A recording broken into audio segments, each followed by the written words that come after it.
celebration football game between the visiting Brunswick Dragons and your host, Fryeburg Academy Raiders. Before starting tonight's contest, we would take a moment to recognize and thank our football seniors, parents, and mentors for their dedication, service, and contributions to Fryeburg's program during their experience as members of the Academy football family. Gentlemen, thank you for being impactful competitors and meaningful ambassadors of this program with Fryeburg Academy. Parents and mentors, thank you for sharing your sons and mentees with us and supporting them in the program through this journey.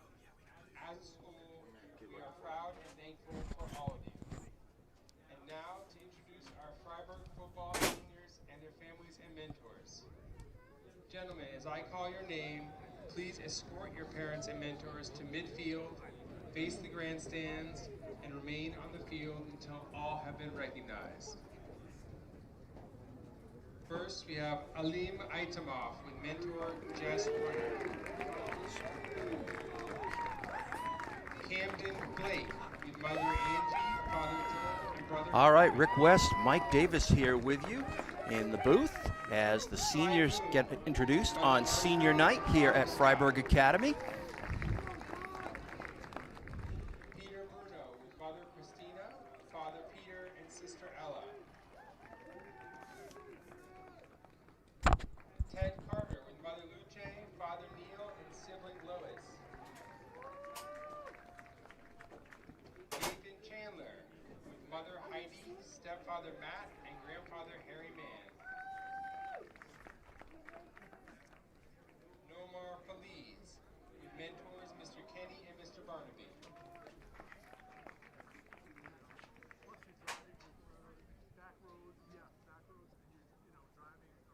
Merrick I. Kazili with parents mother Sandra, father Carl, and brother Paxton.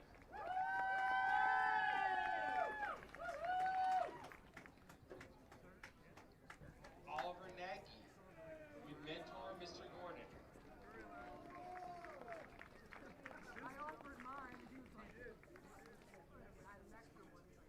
Zane Tully with mother Susanna and brother Zelen and sister Zina.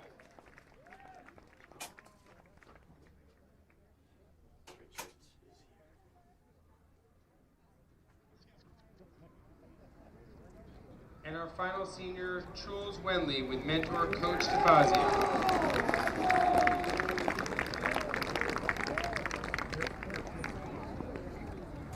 Mike, that is a great group of seniors here for Fryeburg Academy this year. Kids that have been with the program, a number of them since they were freshmen. And, you know, it's an emotional night, no question about it. It's a big day for everybody. I mean, they've put more than 4 years into this, right? They've been putting their whole lives into their football career, many of them. Last home game seems very likely, so it's a big night, very emotional, as you said, and it's going to lead to a lot of excitement.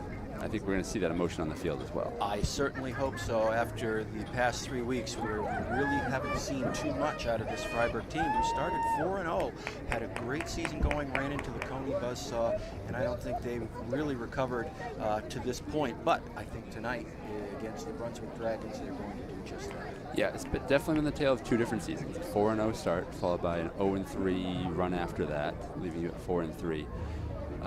Seemed a little bit flat against Falmouth last week. It was a tough game. But this is the team and the environment you want coming off that game. No question. And, you know, this is basically, if Fryeburg can win this game, they will have the #2 seed and a bye. Please join me in one more round of applause for these senior Raiders. Lose this game and Messalonski mentors, and Lawrence, families. they will still have the #2 seed in the playoffs. However, if they should lose this game and Lawrence should beat Messalonski, Lawrence will vault over them into that playoff bye. And Fryeburg will have it. Bye is super important. Getting a home game super important. Just going into the playoffs with some confidence and some momentum, though, is just as important. And coming off these last 3 games, they're definitely at a low point when it comes to momentum and confidence. So we'd like to see a big win, right the ship a little bit, give you something to kind of rally around as you go into the playoffs. And that is exactly what the Raiders need. Some home cooking here. tonight. Good for crowd on hand, and a team that is probably not in very good shape, the Brunswick Dragons. They probably will not be making the playoffs. So this is a good setup for Fryeburg tonight if they can just take it.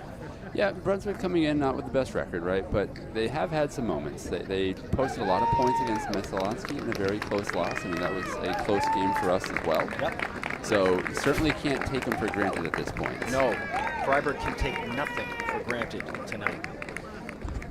So the senior ceremonies complete here at Fryeburg Academy, and we're just about set for live national anthem.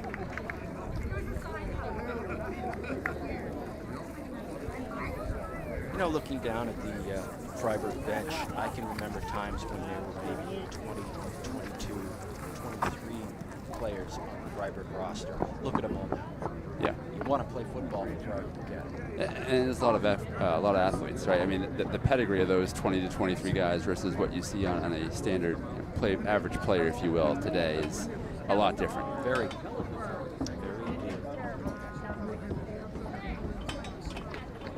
Our game officials tonight are Carrie Briggs, Eric Elwell, Dylan Hogg, Chris Kennedy, and Michael Cook.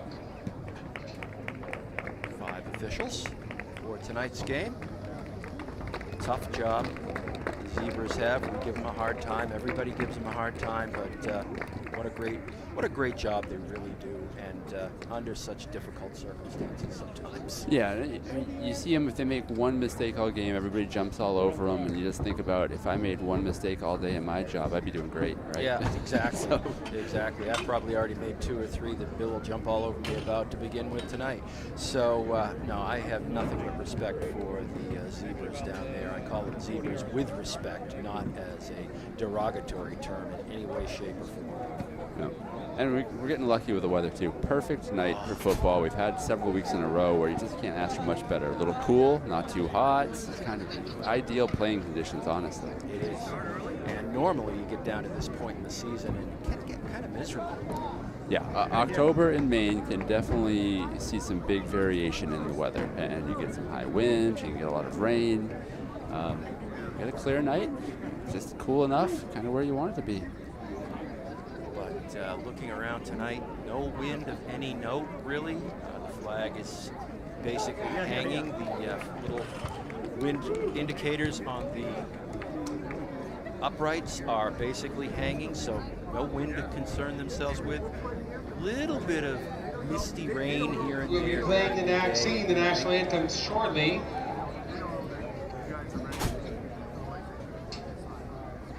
A lot of comings and goings here in the booth to start this game before we get rolling. You can see the football team's just itching to get out there. Yeah, they're ready. They've been standing there without their helmets, and they are definitely prepared. And I'm with them, right? After the last several weeks of football, you haven't had a lot to look forward to. You haven't felt good coming off the field. Really getting out there and getting a chance to show everybody what you can do is all they're thinking about, and they can't wait for that first snap. It looks like Brunswick's going to bring some cheerleaders to this one, and they're going to get ready to go through.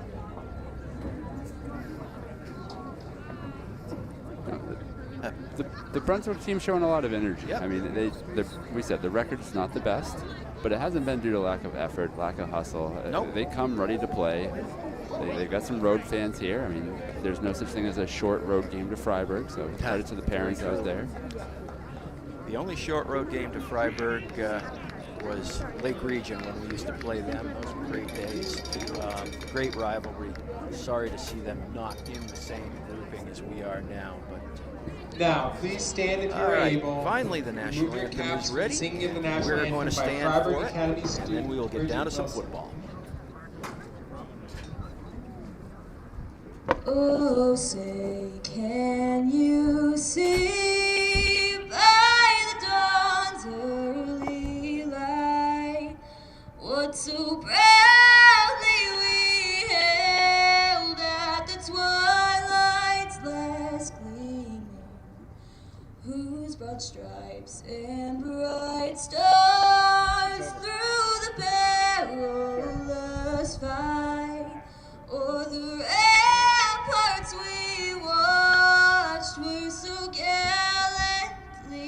stream. And the rocket's red glare, the bombs bursting in air, gave proof through the night that our flag was still there. Oh, say does that star-spangled banner yet wave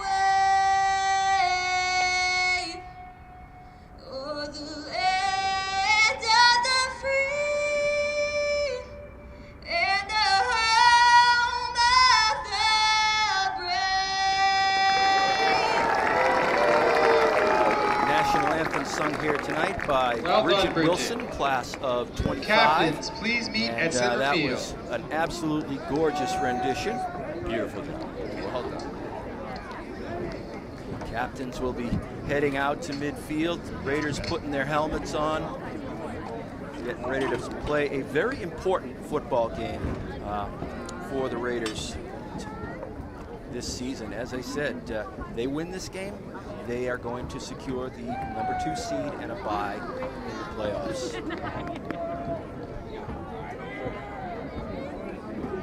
I'm not sure where I want to see the most improvement this week, whether it's the offense or the defense.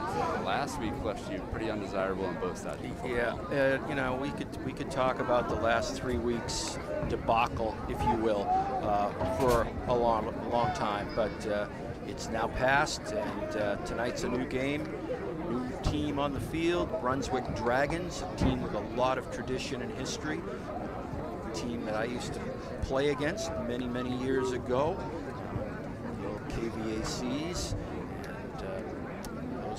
those were good days. Brunswick's always been a solid sports school. They did have a few issues a few years ago with some hazing, and they lost their ability or right to play football, I believe, for 1 season. And it's been hard to recover from something like that. It takes time, right? That's not something you just flip the switch in a year and just turn everything back around. It takes a little while to get the players back interested, to get the personnel and the coaching back in place. But they're doing the best they can with what they got. Yep.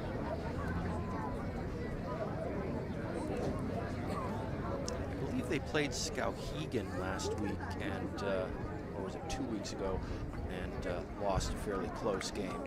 But they've been in most of the games they played, except for some of the really top Brunswick teams. has won the toss some of and the games likes that to Fryeburg's receive played the close, first they've half played close as kickoff. well. Just they've been maybe on the other side of the decision, but I do expect this to be fairly competitive. So Brunswick Let's has won the play ball. toss, and they have elected to receive. So they want the ball first. They want to put points on the board. I think that's a good pick. Honestly, if I was Fryeburg, I probably would have done the same thing. Try to see if you can put the pressure on the other team. But Fryeburg defense is getting a chance to come out and show what they can do. The last 3 weeks, the defense has struggled all 3 weeks. Yes, they have. So getting a great fast start here, forcing an early punt, that would be huge for the Raiders. And as we know, Raider special teams have been their bread and butter, their backbone all season long. Even during those weak games where they were not successful, the special teams still were the shining light of the Fryeburg team. It's been by far their most consistent unit, right? You've heard Coach Belichick in the past. Yep. Talk about 3 phases of football. They really do shine on the special teams. They've either tied the best teams on the special teams front, or they've beaten everybody else on the special teams front. I haven't seen a unit better than theirs on that phase of the football yet. I'm inclined to agree with you. Wembley to kick off the Raiders. So We have number 4, Kenny Wembley Lewis, will kick it off. and number 9, number 3, Jacob Austin back to return. Jacob Austin is back to return for Brunswick. There's the kick. It is going to bounce into the end zone, just barely into the end zone. I don't know how that ball stayed in. It just curved down the sideline. It was like tiptoeing like a wide receiver, a running back, running for the end zone. It just managed to stay in.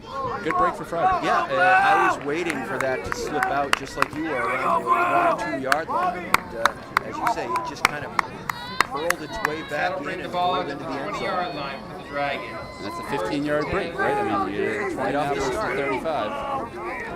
So the ball will come out to the 20, and that is where Brunswick will start it off. Stay close, you two. Stay close.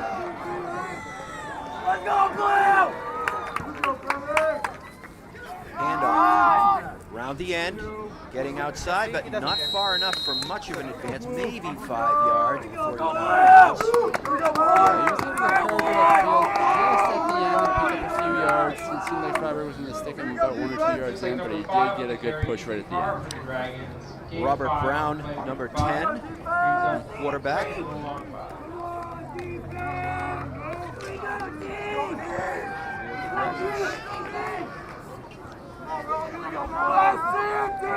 Orange, black, and white.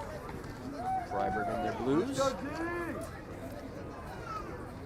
Moving his car, and up the middle, and nothing there, maybe a yard. Dragon care of the middle.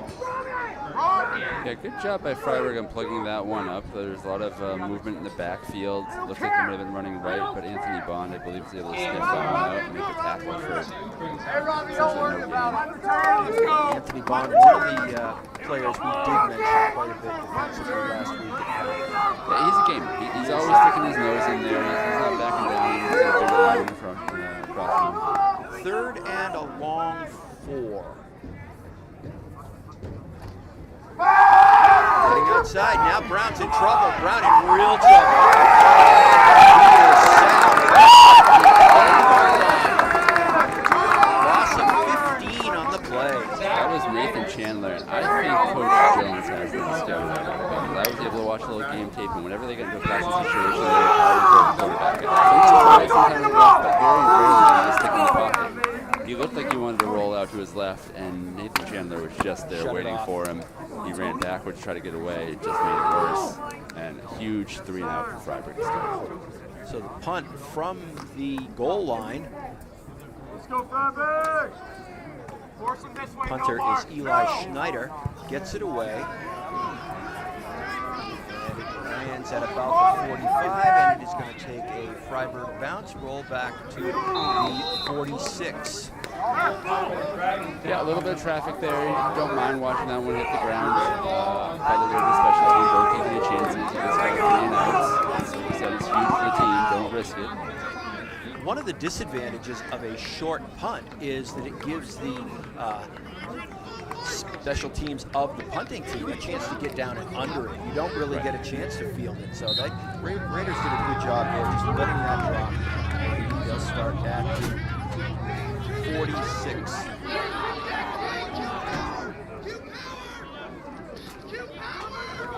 Here's Boone. Boone finds a hole. Boone doing what Boone does.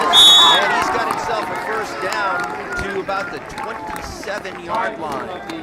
And that's something we saw so little of last week. We just couldn't find a way to give him the ball. We need to see more of it. They're going to directly on the first play of the game. I think it's a sensational call by the coaching staff. I agree. We needed a spark, and there's no better way to get a spark at least in main Class B football than getting the ball to tackle. I don't think there's going to be too many people who disagree with that. Wildcat. Boone has a little trouble with it, but gets outside. Oh, he is amazing. Boone down the sideline. Touchdown. Do not see a flag. No, the bobble snap hit the ground. It was a good snap, just didn't handle it cleanly. But the team did a good job blocking in front of him. And then once he cut it back to the left, he had a wall of Fryeburg guys waiting for him. Now I do see a flag down around the 10-yard line. And I'm thinking this may come back.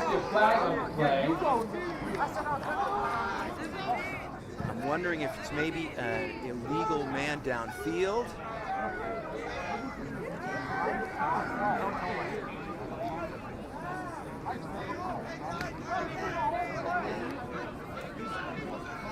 Either way, it is not a touchdown for the Raiders, and the ball will come back to the 25-yard line. Yeah, no, and there's a lot that can go wrong on a play like that, especially when you cut back from one side of the field to the other. If you're engaged with a defensive player, it's easy to get caught for a hold, some sort of a crackback block. Unfortunately, to see that one called back. However, it is first down and 7 around the 25-yard line, so not all is lost for the Raiders. I'm going to go with illegal man downfield. That's all I can really think of, given where the flag came from. And there's Boone again. Boone busting through the middle, and he's going to get to about the 16-yard line. He's going to be Talking with the carry up the middle is close. very close to first down yardage. The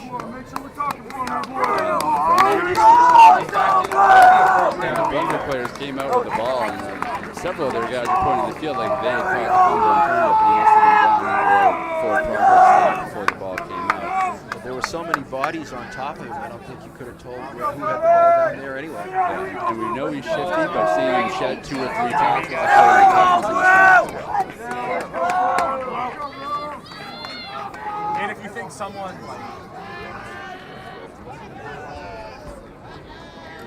Boone, handoff. This is Wembley, and he's down around the 5.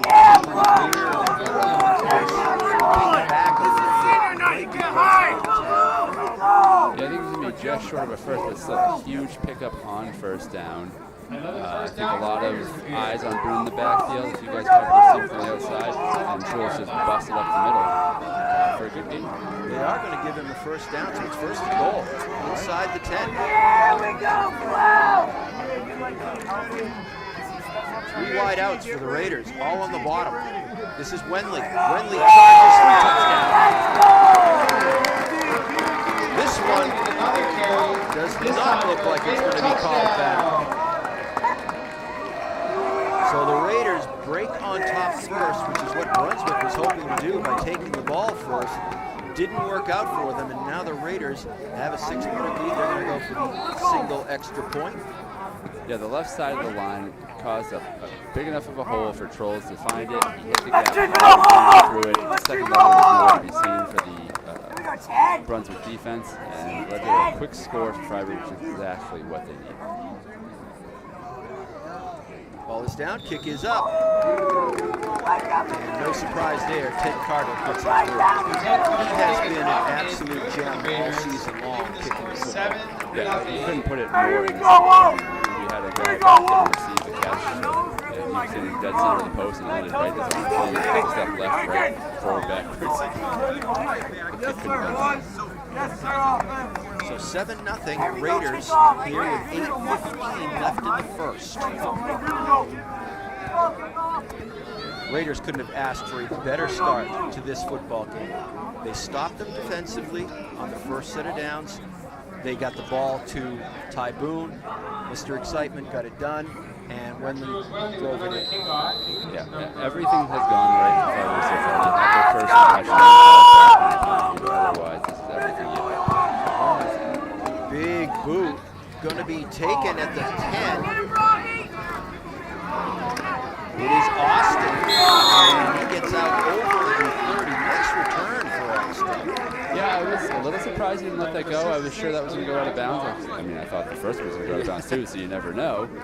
And then I thought once he caught it, he wasn't going to have any room to work being pinned that close on the sideline, but he still cut it back. And did a great job getting it out to just past the 30. So they're going to mark it at the 32, so first and 10 for the Dragons from their own 32. Raider D back on the field.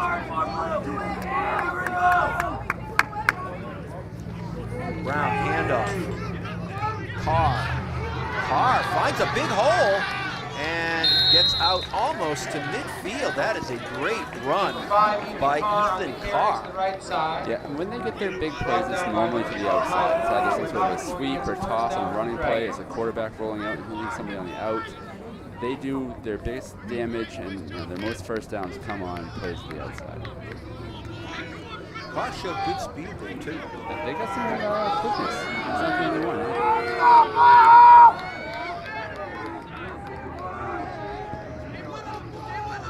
Handoff. Again to Carr. This time, not much there. Yeah, running to the short side of the field.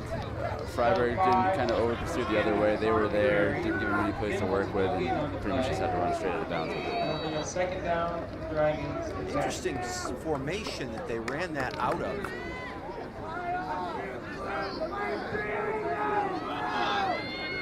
It looks like they're going with the same basic formation with Carr kind of offset behind the line, but at the end of it.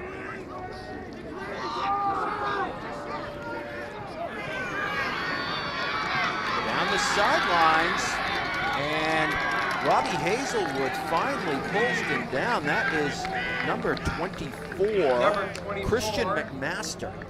Yeah, so run to the outside. Fryeburg did stretch it out. They missed the tackle, and then there was a flag, I think, for a late hit. I think they were able to drag him down, but it's very close. But that's exactly where the flag was thrown. Yeah. I can't see what else it could possibly Looking at the replay we have in front of us, I would be inclined to agree with you. It really looked like the bulk of the hit took place after he was out of bounds. Yeah, he looked like he started his engagement beforehand, so I'm a little surprised to see the flag. It certainly wasn't anything malicious. No, hardly. The penalty is a personal foul against the Raiders at the end of the run. That's half the distance from the end of the run. So the ball will be marked on the 10-yard line. And it is Just outside the 10. Where they've got it marked, is it a first down capability or is it first and goal? So the chain crew is trying to mark it. Yeah, and they're looking and showing it like it's going to be first and 10. This is Carr again. He's got a big hole. He's got a corner. There's a flag on the play. Came in as Carr was making his Number cut. 5 on the outside run for the Dragons, but there is a flag on the play in the end zone. And there was a huge hole to the right side, but it might have been assisted.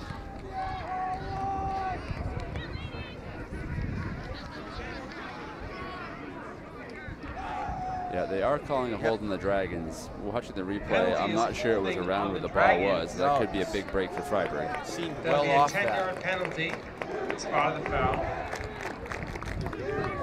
So I mean, the flags go both ways, right? We saw one that was kind of close the other way. This one could have been a hold, but wasn't really impacting the play so much. So first down for the Dragons, but now they're backed up. First down. First and 15.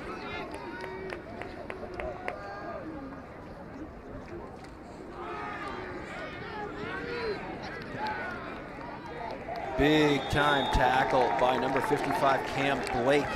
Number 55, Cam Blake on the McMaster. tackle for the Raiders. Yeah, Cam's hyped up. Senior night, right? He's one of the seniors we've been leading on all year in the last 4 years.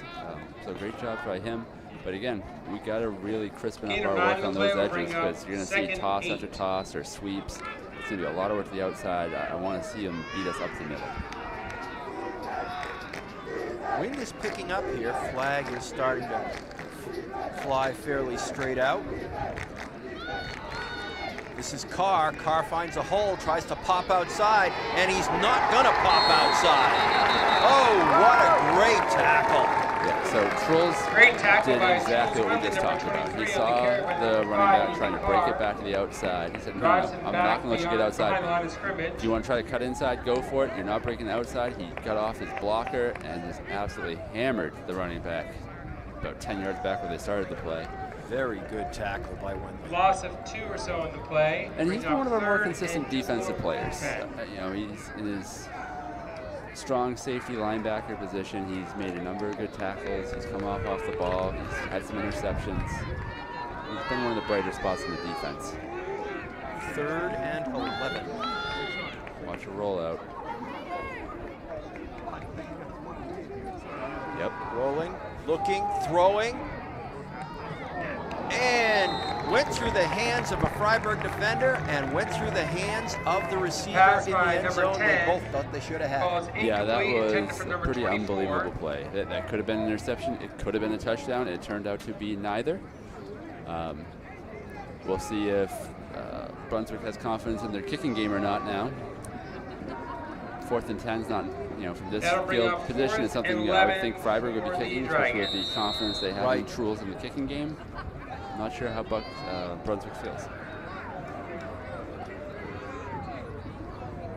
They might be taking a timeout That's to what talk I'm about thinking. it. Yep. Timeout Brunswick. All right, so that is Brunswick's Brunswick is first taking a charge timeout. That's their first charge timeout of the half. They have 2 remaining in this half. Fryeburg still has all 3 of theirs. You know, when you're Brunswick and you're in last place and you're looking to try to make something out of this last game, I'm thinking maybe this is the time to just kind of pull out all the stops and maybe go for it. You got to be aggressive today. Why wouldn't you be, right? You're trying to get a win. You're an underdog. You see this at all levels of football, whether you're watching pro, college, even high school football. If you have a small margin to win and you're not the one putting your foot down on the pedal, it's generally not going to work out for you. Good point. So Brunswick comes to the line, and it looks like we've called this one. It looks like they're going to go for it.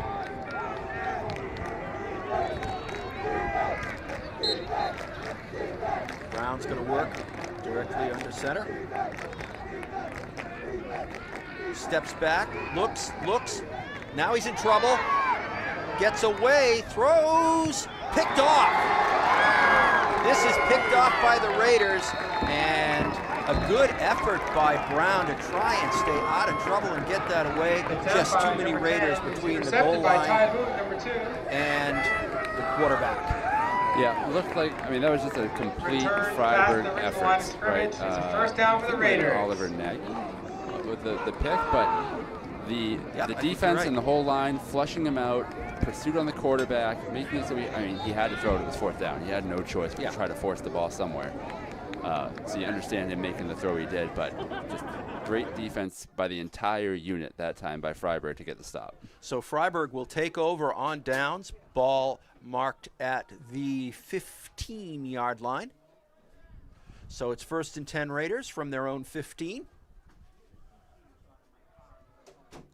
5:10 remain here in the first. 7-0 Fryeburg.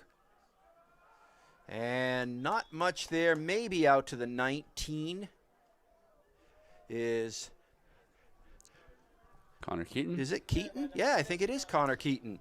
Yep. I was waiting to see if it was 5 or 6, and it is indeed number 6, Keaton. Yeah, Connor on a jet sweep, giving the Dragons a different look, giving them something else to think about, right? Maybe if you got a decent pickup, we'll take 3 or 4 yards on first down. But even if you can only get a few, you're making them think about that. And if you have 1 or 2 guys cheating that way with the ball in Boone's hands, that just gives him more time. And when he's got time and space, it's just very dangerous. So a great play.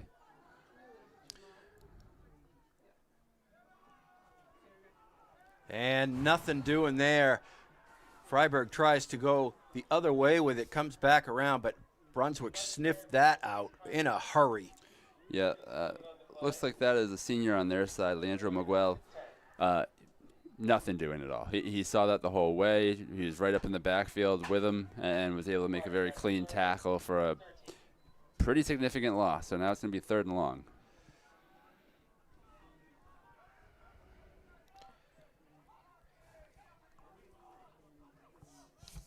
It was number 51, Leonardo Miguel.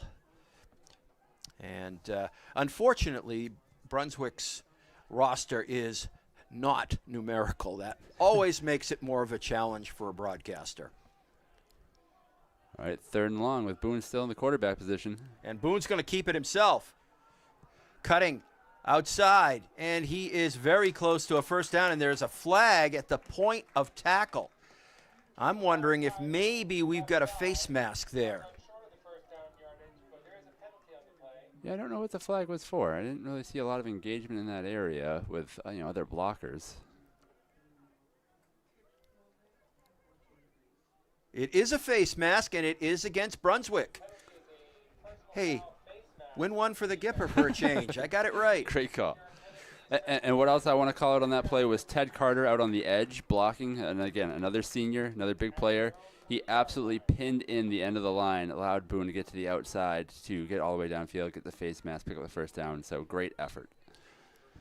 Ball will be marked at the Fryeburg 40 with 3:20 and counting here in the first quarter.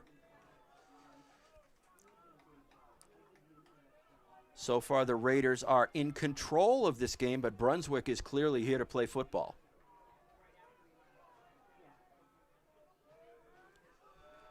Direct snap. Boone, quick throw. Oh, he was trying to hit Connor Keaton. Yeah, it looked like it was a bit of an option for Ty Boone. He was running to the right, looked like he wanted to cut it upfield. The Dragons defense did a good job of containing the lanes, stretching him out. And he just flipped it out to Connor Keaton. A little high, a little fast, hard to catch. I think Keaton was thinking, okay, he's still got the ball. He's starting to curl. I got a block. And then all of a sudden there's the ball. It was. He was kind of stuck in that no man's position. It's a tough call, and things happen so fast. You have to make the decision within a split second. I believe you're correct. It looks like he was just about to go back to block, and then the ball came out towards him, and it was hard to turn around and react on it. This is Wenley. Wenley spun around. Wenley in trouble. And, well, I don't see a flag, but I say that was just as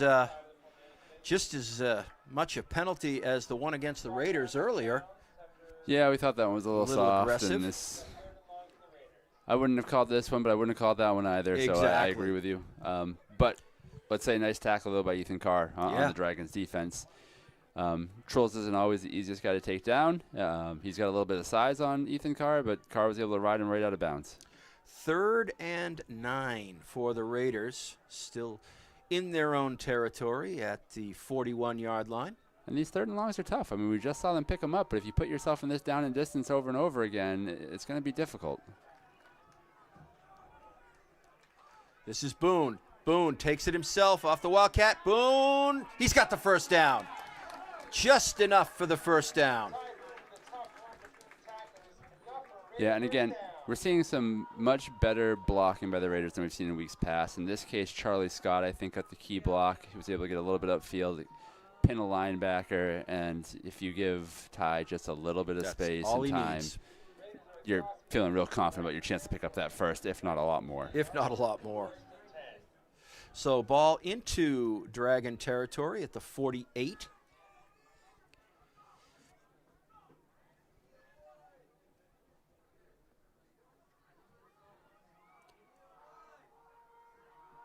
Carter, Hazelwood, set up at the bottom of your screen.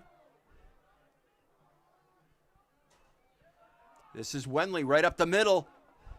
And he gains falls forward for about 2 more. Gains about 7. Yeah, it looked like he was stood up, but he's really doing a good job pushing the pile today. And it looks like he's right around the first down marker. Again, a lot of motion. We had the spread out. We had 3 receivers. One had motion in the backfield and a sweep. It's giving the Dragons defense a lot to look at, a lot to think about. And then Trolls hitting the hole hard in the middle. It's a good recipe for Fryeburg. It is indeed. So the ball's at the 39. It is 2nd and 1. That fall forward gained him about 3 yards from where he first got hit.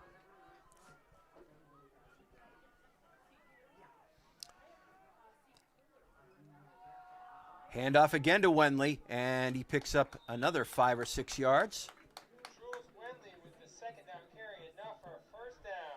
So basically what we're seeing here, Mike, is that they have gone to Ty Boone as the quarterback.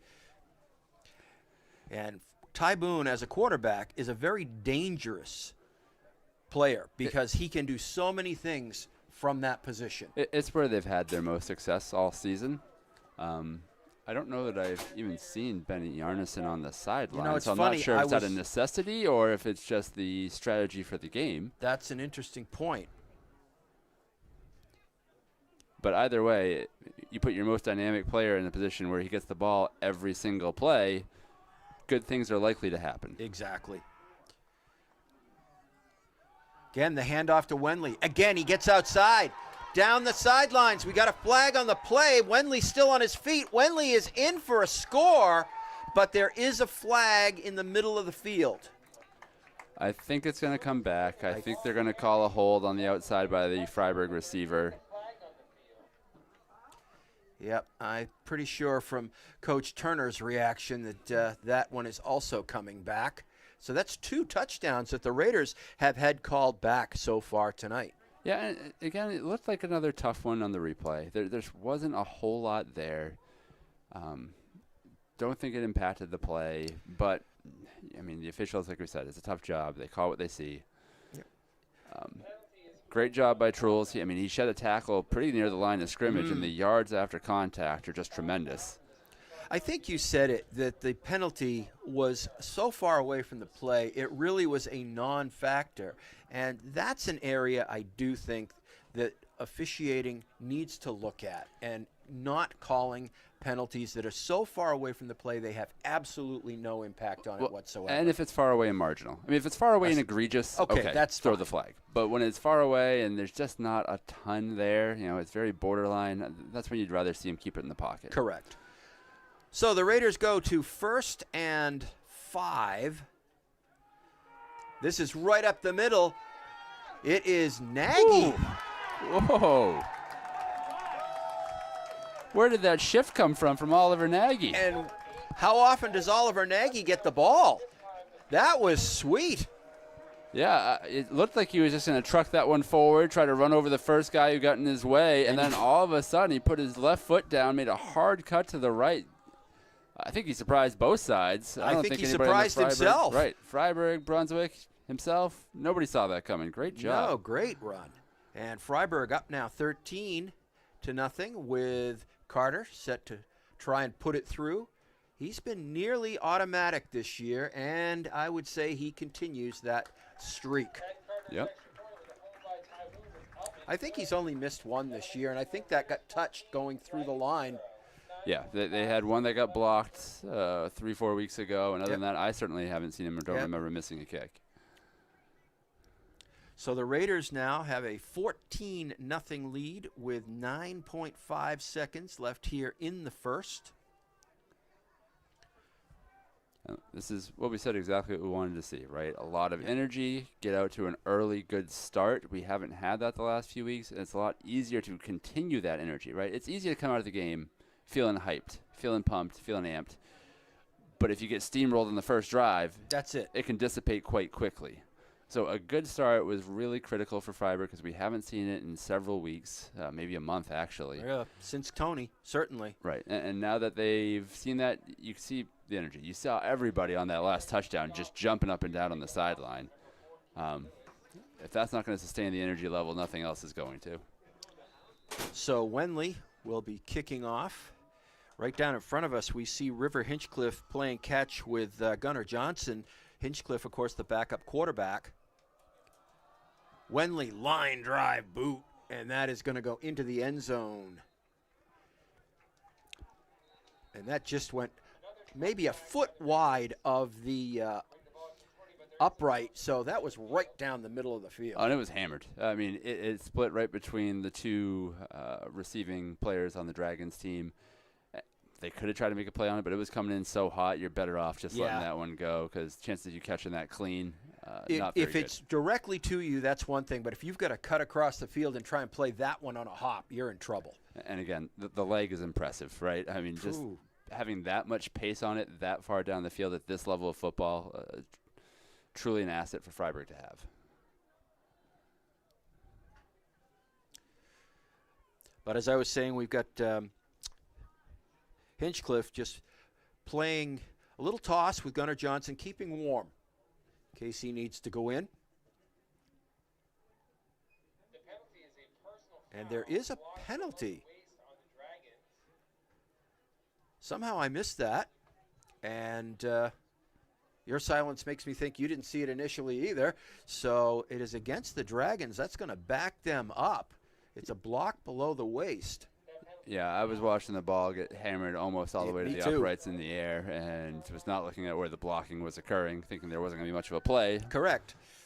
And as it turns out, this is going to be a hard knock for Brunswick. They're going to have to start from their own 10, so it's a 10-yard penalty. Yeah, so, I mean, they're kind of where Fryeburg's been the last few weeks, right? Down a couple scores early in the game, looking for a spark and backed up in your field position. Not easy.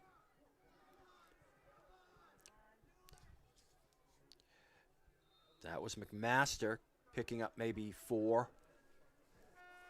And that is the end of the first quarter here today at Fryeburg Academy. And the Raiders came out and did exactly what they wanted to do. They stopped Brunswick on defense and came out and scored 14 points in the first quarter. And they've been executing very well. We've seen some good big plays. We've seen Ty Boone be electric on offense at the quarterback position like he always is, but we've also seen consistency across the entire team. I mean, Camden Blake, senior again, making the tackle on that last play, not giving up a huge gain on the outside, trying to force the Dragons back towards the middle. They're executing to a game plan. They're being more physical up front. We're seeing a better matchup on the line than we've seen the last few weeks. I mean, that line play is just so critical. It right? is. If you're getting knocked backwards, it makes it hard for everybody to make a tackle on defense.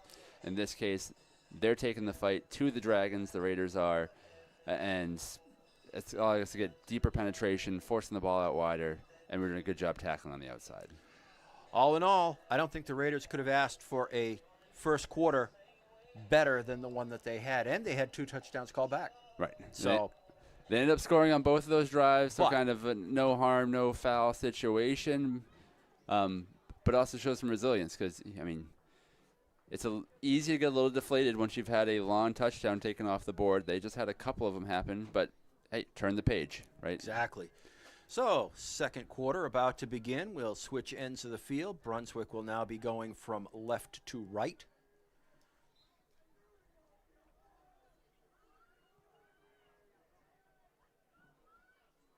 Long count. There's Truls. Yep. That was Noah Rose, number 9. Oh, no, I take that back. It was Carr. Yep. It was Carr.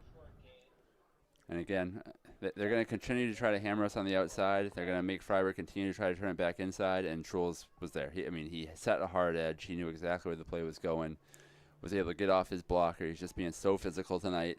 Made a great play.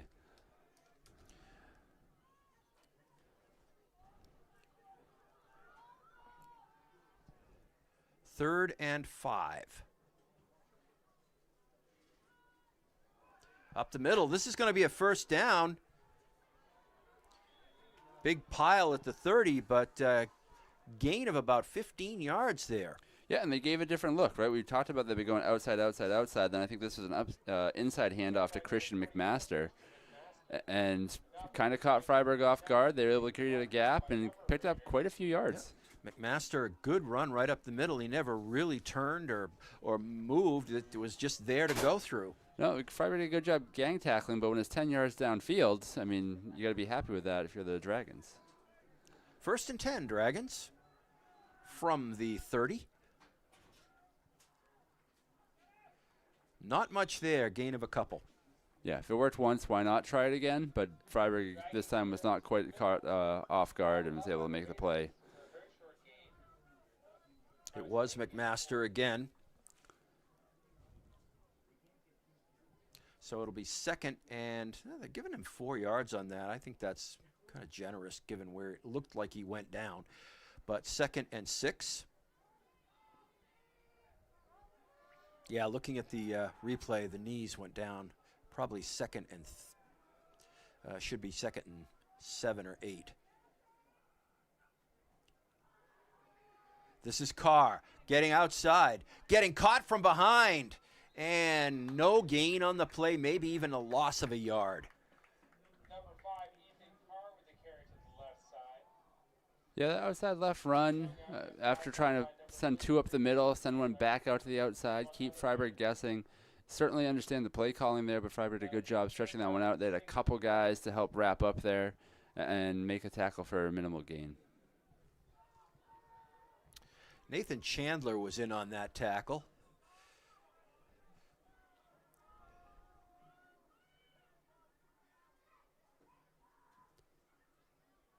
Pitch. This is McMaster. And he gets very close to the first down. I don't see where they marked this. Yeah, he was I cutting think it. He's got it. He was cutting it outside, then he found an inside lane to turn it back upfield. Did a good job taking what he had available for him. Charlie Scott made the tackle, but just a little bit too late. So it is first and 10. He did get the ball to exactly where it needed to go for the first. Clock ticking, 9:35 left here in the half.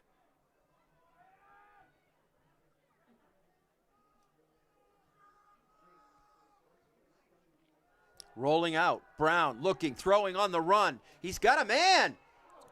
The question is he in bounds? No, I don't think so. absolutely No. not. The referee says no. Coach Turner says no. Pass from number 10 downfield, just out of bounds. Now that was scary. It was. Hazelwood got beat. He did a good job showing some closing speed. That ball came out maybe just a little late. If you threw it a second earlier, it was actually a good throw. It's just too late because by the time it got there, he was right at the sideline. There wasn't a whole lot the receiver could do with it. But that's what we're talking about. This quarterback is by far the most dangerous when he's rolling out. No question. He seems more confident throwing the ball on the run, which, is a little unusual, but that's where he's done his most damage. And that was another good throw. It was just so close to the sideline. 2nd and 10. This is McMaster. McMaster gets maybe a yard before he is met by 2 or 3 Raiders, including number 73, Caden Akinbode. Yeah, there were several, and it looked like that was going to go for more. Then all of a sudden, he just got stood up and driven straight backwards. So, great tackling. We've seen Trolls falling forwards over and over so far this game, picking up 2, 3, 4 more yards each time. If you can drive a guy back like that and just end it, you're going to be in good shape on the defense. 1 wide out for the Dragons. Bottom of your screen. And they're looking for him, and they find him. Pass is complete to Kenny Lewis, but unfortunately, Kenny's not going anywhere. Oh, Oliver Nagy was, shall we say, upset about something? I'm not quite sure what.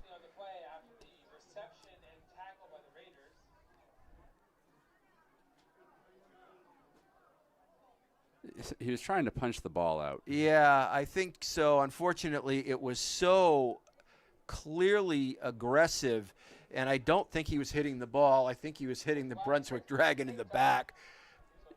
He did, but the they're officials going to say no penalty. Yeah, the officials talked about it. They realized what was trying to be done, and they picked it up.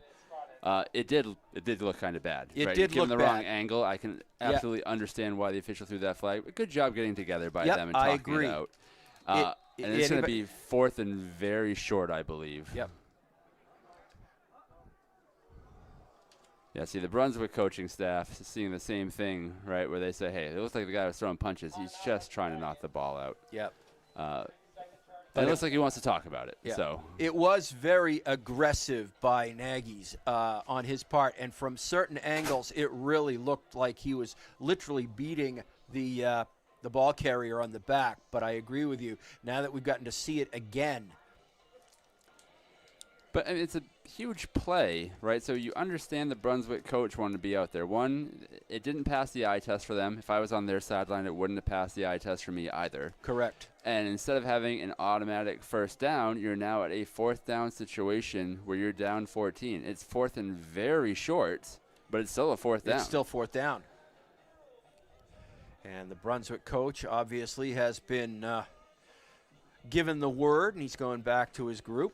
Now, the tough part about that is you're losing a timeout to have a discussion that's not going to be productive for you. Correct. I mean, maybe it makes you feel a little better getting the words off your chest that you feel you have to say, but at the end of the play, the officials aren't going to just drop the flag back down and say, up our fault, back, here's your 10 yards. So now you're down to 1 timeout left. But we'll see. I mean, if you can pick this up, if then you you're can pick okay. it up, then everything kind of dissipates. Oh, now they're going to say it's a 1st down. Well, that. Okay, this is getting a little complicated. So that shouldn't have been a 1st down. Where he caught that, I mean, we saw that 2 or 3 times in the replay where we're looking at the flag. He caught it at the 49. He turned. He did not get anywhere close to the 50. And I say close. I mean, obviously he was within the yard. Yep. But when we're talking about a game of inches, it was not there. So no flag, but a favorable spot. Yep. What this may actually have been, and I'll get to it after the play. car in motion. And nothing doing as the Raiders just pull the line and don't give up anything. I'm wondering if maybe, just maybe, because of the vehemence of the aggression by Nagy and the fact that they initially called it then didn't call it, maybe that was kind of a little could have been thank you to the it does happen, especially when the one team's down by a couple of scores too. Yeah. It's a little easier to nudge the ball forward. That might have been the gain. Oh, what a tackle. Michael Asafo, Oh. just a beast in there. Now, what happened on that play where we tried to punch it out? Tempers rose on both sidelines. Yep. It instilled a little hostility in the game for both sides. We've seen some very aggressive tackling on the last two plays by Fryeburg. They weren't happy they got a first down out of that either. And Michael just said, you know what, forget this. Heck that. Give him that first down. I'm going to blow this one up, and I'm going to back him up to way long. Yep, looks like third and about 18.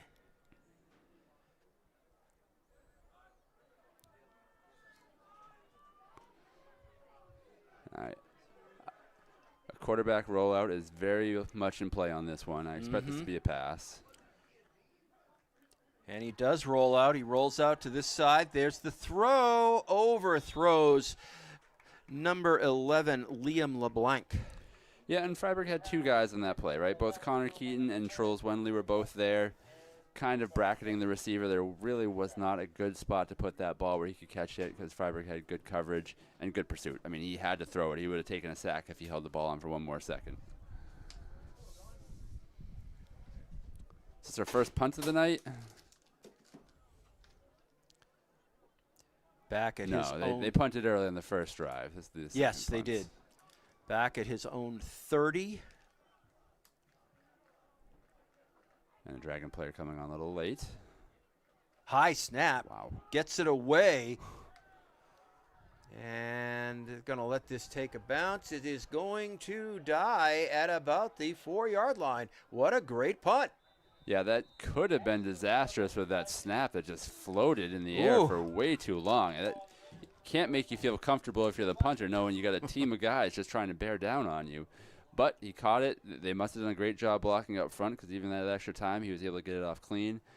And that ball took a favorable bounce.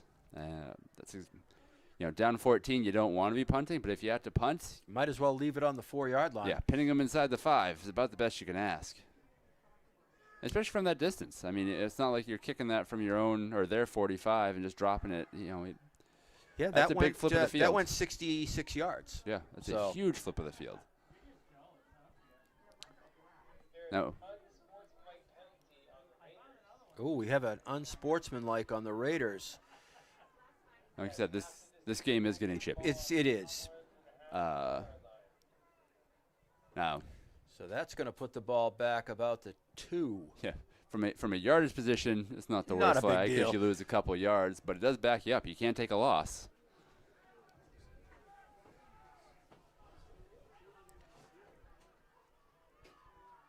Teams come set down at the 2-yard line.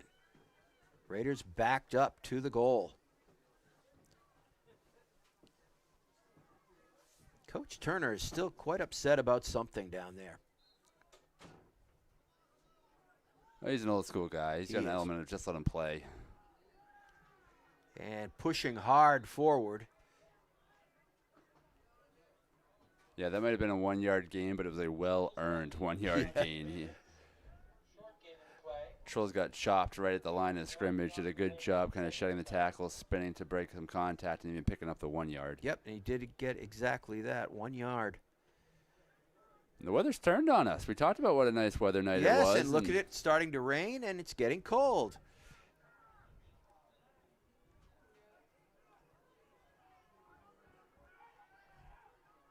.556, Raiders again try to go right up the middle and very close to a sack at the goal line. It's probably going to be around the 1. Loss of a couple. That was an inside handoff, but it went nowhere. So now it's 3rd. You're at the 2 maybe. Yep. Got 10 yards to go. I mean, the most important thing here is not losing yards, right? Punting when you're up 14 it's okay. It's okay. You never want to punt, but you'll take it. You just can't have another tackle near that line of scrimmage. It's just too risky. I'll tell you this. I'm looking for number 2, Ty Boone.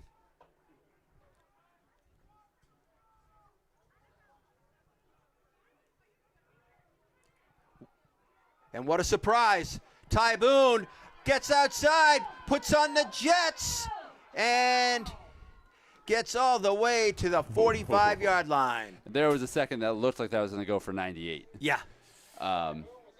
Great job securing the ball. We've talked about what I love we haven't talked about today is mishandling of the snap.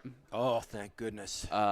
We did see Ty put one on the floor earlier and had a long run that got called back, but this one in that position would have been a game disaster. breaker. Yes. So with the ball getting wet like this, ball security is key. Great job just bringing in the snap. I know that sounds trivial, but for Fryeburg, it has not been season to date so far. No, it hasn't. It has been a ongoing problem for the Raiders. Control of the snap, quality snaps. All right, and that was my biggest concern, especially when you're in your own end zone. But, hey, great job, great snap, great catch, and then nothing but speed to the outside by Ty Boone, the senior, showing exactly why he's the special player that he is. Gunnar Johnson comes in. And he is going to take the snap right up the middle. And that is going to be Ty Boone. No, I take that back. It's Oliver Nagy. Yeah, Oliver Nagy, his second carry. I mean, after that first touchdown run he had, why not give it back to him, right? Yeah. And a good pickup again. I mean, well, let's give credit. We don't call out the offensive linemen nearly enough, right? They are opening holes consistently in this game, and the running backs are taking full advantage of that. So Gunnar Johnson in at QB. Looking, throwing. He's, just overthrows Connor Keaton. I like the throw. Oh, wait a minute.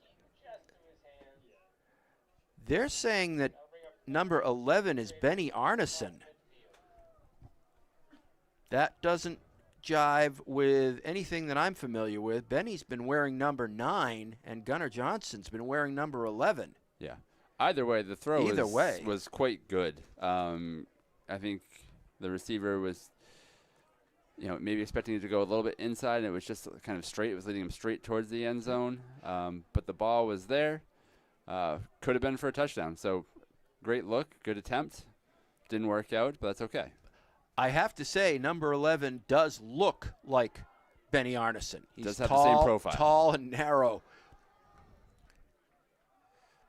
Wenley looks like he's very close to getting that first down. Yeah, I think he's got it. And, you were fully expecting a handoff with the success that Raiders have had running the ball in a third and short situation. Definitely the right call. They give it to Trolls, particularly, who's just been bulldozing people in and around the line of scrimmage all night. So we're going to go with number 11 being Benny Arneson until we learn differently. But unfortunately, that leaves Gunnar Johnson without a number on my roster. Arneson overthrows Ty Boone by probably 6-7 feet. And there wasn't much there. Number 4, looks like that's Kenny Lewis on the Dragons, was there. Even if the ball was on point, it would have been very tough for Ty to secure it and then turn it anywhere upfield. Good coverage. I think the defense was up to the task on that one. Yep. Now, it is interesting, right? We've had a lot of success so far with Boone taking the snap directly, right? That's what led to the 2 touchdowns. That's what led to the 40-something yard game when you're backed up. Now splitting them out wide, we'll see what we can do on a more consistent basis. A little confusion in the backfield. Yeah. And then a false start. Yep. That did not go well, but you could see there was all kinds of confusion in the backfield. I mean, the lineman was wondering what's happening, right? He kind of poked his head around. He wanted to see it. It caused him to kind of be a little off balance. He took a step backwards, left to the false start. Yep. So it's going to be 2nd and 15 with the penalty. Rain now coming down at a pretty good clip here, Mike. Can probably see it through the camera lens, up by the lights. I'd say it's very easy to pick up by the lights. And it's just going to lead to a sloppier game. I mean, maybe that's the reason why they're trying to put the ball in the quarterback's hands. Benny Arneson as opposed to Ty Boone. Maybe it's to give Ty a rest. I'm not sure. But they seem to be sticking with that for now. Sadly, we're not privy to all the coaching decisions. Little pitch to Wenley. Wenley breaks a couple tackles, gets back to the original line of scrimmage at about the 46-yard line of the Dragons. And he did a good job getting it that far. I mean, he was met near the line of scrimmage. I think first contact might have had 1 yard or so after that, and he was able to carry at least a Dragons defender for another maybe 3 yards or 4. Going to raise the window here so the rain doesn't show in front of our faces. We have trouble enough seeing what's going on as it is. You're going to get rid of one of my excuses, though, Rick. You're right. I should have left it down. That way I can make all the mistakes I want. Raiders come to the line. Quick out. Boone catches it on the fly. Boone gets by one man. Cuts back to the inside. Cuts outside and finally brought down at about the 15-yard line. Beautiful swing pass from Arneson to Ty Boone. That highlights how fast he is, because that DB on the outside is their starting running back, Ethan Carr, and he got left in the dust. Ty Boone just burst past him, cut up the sideline, inside cut, outside cut, had the guys just flipping back and forth, and the Dragons were lucky to have multiple guys there, otherwise they would have gone all the way to the house. Huge gain by the Raiders. And let's give a call out to Benny Arneson with a nice little flip pass right there. Yeah, hit him right in stride, right where it should be, right? The timing and the placement were perfect. I like that he held on it just a little bit longer so he could throw it upfield as opposed to backwards. Everything you wanted to do, you saw in that play from the line, the QB, the wide receiver, even the blocking downfield was all great.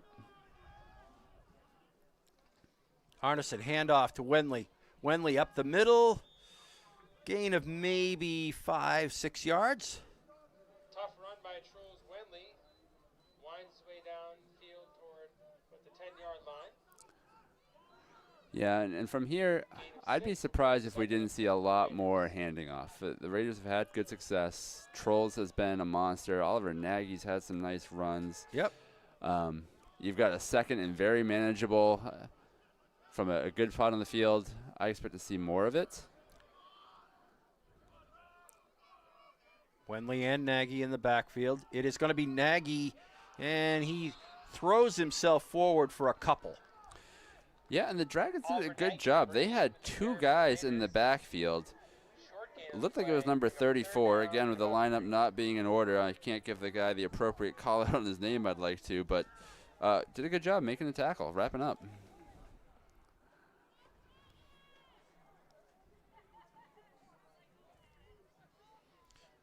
.146 left here in the half. Raiders still up 14-0. They have all three of their timeouts, which in this situation could be useful.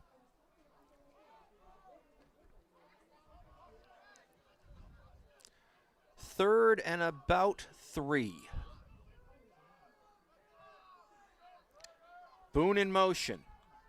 Give is to Wenley. Wenley finds a gap and goes through. Yeah, so Boone in motion definitely had some of the defenders looking into the backfield. That was a big help. And then just exquisite blocking up front. They just caused a huge a huge hole. Looks like we had a few guys in on that. I want to give a shout out to Charlie Scott was in that. I think, is it 58 was the other guy? Hard to tell who the other number was that helped carve that hole open. Could have been 53. Might have been Buba Kaltamba. Kaltamba. Sounds perfect to you me. want to have a shot at that? I do not. Okay. I'll say good kick, though. No surprise on the extra point. Right. No surprise on the extra point. So 21-0 Raiders with 1:18 left here in the half. I'll take Ted Carter on the kickoff. You could take the other names. Thanks a lot.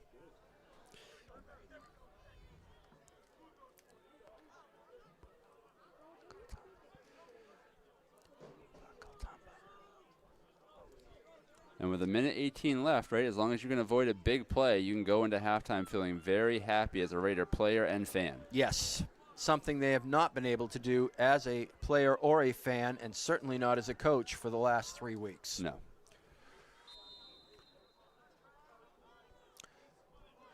Wenley, line drive kick, taken short at the 20, and covered and knocked down at the 30. Yeah, nice job by Max. Oh, man, I shouldn't try to pronounce that one. Cowett? Let's see. Coet. Yep. We're going to go with Coet. He did a great job fielding the kick. Didn't quite know where to go with it. Once he caught it, kind of ran side to side more than up the field. But did the right play in picking it up and fielding it to begin with to give the Dragons a chance. And then another nice thing was not a lot of time ran off the clock. Those squib kicks, sometimes you can see 8-9 seconds run off and get deeper field position. Him being able to pick it up, go down pretty quickly. That gives him 1:12 out at the 30. With one gives him a timeout. chance.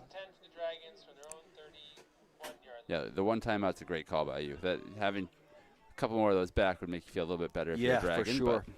But here you are. Throw to the outside. Lofted up and caught. What a great catch by Jacob Austin on a fine throw by Brown. Talk about getting some air under the ball. Yeah, and we just said if you could avoid the big play, you can go into halftime feeling happy, and they made a play because Nomar Feliz was there. Yeah. I mean, it's not like he got beat by 3-5 yards. Nope. He was there step for step. It just fell from the sky, dropped right in the guy's arms. Great throw, great adjustment by the receiver. Not much you can do if you're the defense. This Brunswick team, I have to say, they're better than I expected them to be. No, they got some skilled They're not players. They bad. got some fast players, and they're up for the challenge. Brown again, looking, throwing, going deep. And almost picked off, not quite. So that time, we were more beat than the last play. Yeah. But Feliz this time got his body in front and knocked it away. Yeah, if that throw was out where it needed to be, it would have been really hard to stop. But that's why you play through to the whistle, right? You don't give up on a play. Nomar Feliz is not going to give up on a play. I've seen him make hustle plays. I've seen him sprint across the field this entire season to make an extra play. So good job by him getting back into it. But we got to crispen that up a little bit because that's how you can get hurt the rest of the 45 seconds of this half. And they've had two very good chances. One they converted on, one they just missed. Brown, the pitch to McMaster. McMaster, he's turned the corner. He's got some room. McMaster is out of bounds at about the 5. With 35 seconds left, a big-time run by Christian McMaster. Yeah, and their line did a great job sealing up the left side because Ty Boone was very close to making a play, but other than that, they did a good job of pinning in the Fryeburg's defense, opening that outside lane. We see a big pass play, a missed big pass play, and then a long run that goes out of bounds. I mean, perfect execution by the Dragons with very little time left. Pitch to McMaster again. He turns it, and he's knocked out of bounds just before the goal line. And it looks like they're going to use that last timeout, which maybe he didn't get out of bounds. Maybe he didn't get out of bounds. Picked up 4. It's going to be second and goal. Looks like it's at the 4-yard line. Yeah, they brought him in just inside the line. I mean, you could probably smell the paint on the sideline from there.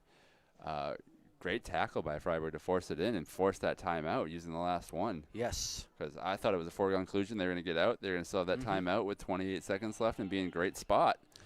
28 seconds in the field position you have is still a good spot. Don't get me wrong. Got to be impressed with this drive by the Dragons. They started deep in their own territory, and they've got the ball knocking on the door. Now, it's very risky to hand it off at this point, especially on the inside, but really anywhere, because you get tackled. It's going to be hard to get back into the lineup. You've got no timeouts left. I would very much expect the quarterback to be rolling out and have some sort of an option where he can either try to run it in himself or try to flick it to a wide receiver. It just seems like a much safer play to me. Good call. I agree with you. I think the rollout option play is really what they should be looking for, and he usually rolls to the right. This time goes right up the middle. Ball's loose in the end zone. Fryeburg recovers. Wow. very gutsy call, trying to catch Fryeburg off guard, and it did not work. And not only did it not work, it didn't work in about the worst way possible. Boone recovers the fumble in the end zone, and that was so close to breaking the goal line and being a touchdown before he lost the football. Yeah, I was thinking the worst case scenario for the Dragons was them trying to sprint back to the line to try to get another snap off before the half. Turns out that was not the worst case scenario at all. No, not at all. And that's got to be disheartening for Brunswick to have that great drive, move the ball within a yard or two of a touchdown, and lose it. A touchdown would have gotten them back into this game, really. Oh, absolutely. I mean, 2-score lead's not safe, especially when you just move the ball the entire length of the field with, what was it, a minute 12 or something to that effect? McMaster and Carr, they've been very strong. They move the ball, and Brown certainly is not afraid to throw it. And they've seen the receivers get pretty good deep looks, get some little bit of separation down that field. They have some dangerous plays. They just haven't been able to convert on enough of them. And then putting the ball in the field is about the worst thing that knee goes down. Could have happened. That will run out the clock here in the first half. Fryeburg controls this one at 21-0. And they will get to go in and get dry, and we'll go from there. Mike? Yeah, and we talked about energy levels, right? If you're at the Falmouth game last week, you did not see them sprinting off the sideline into the tunnel, essentially, like you're seeing now. You see them sprinting off the field. You see the Dragons walking to the sideline and walking to the end zone. Just night and day difference from what we've seen the last few weeks. All right, we're going to take a break here, and we will be back with second half action.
to receive the All second right, half kickoff. Rick West, Mike Davis back with you. Alan Phoenix up top in the crow's nest.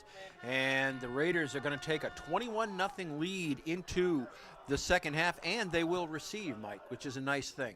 Yeah, just about everything went their way in the first half. The last drive by the Dragons got a little scary. Oh, Fortunate to get a turnover in the end zone there, but other than that, great half for Fryeburg. See if they can put two halves together now.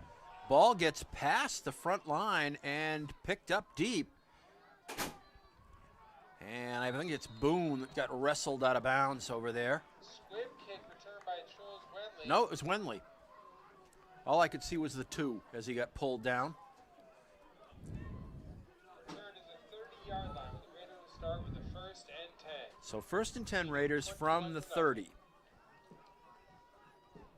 And we talked about the energy coming off the field the first half. The energy coming on the field in the second half was just as good. It wasn't just jogging on the field. It was jumping up and down. It was high-fiving each other. It was a lot of vocalization. Well, after the past 3 weeks of basically having it rammed down their throat, they needed this desperately. Right. Now this first play didn't necessarily work out for them. Handoff inside. The Dragons said, okay, yeah, we took a little bit of beating that first half, but we're coming out to play the second half too. Slight loss. No, the Dragons have not. That'll bring up They don't strike me as a 1-6 team. They seem to me a little better. They've got some good weapons. Brown is certainly a mobile and effective quarterback. And they've got Carr and McMaster who can both run. Lewis who can catch the ball.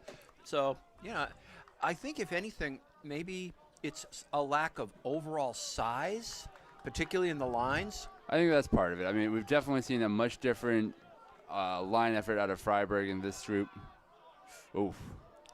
And wrestling for the football, and I think Boone came down with did. it. Pass by Arneson. And Boone absolutely made that play happen because Kenny Lewis, I think, had his hands on it first for the Dragons.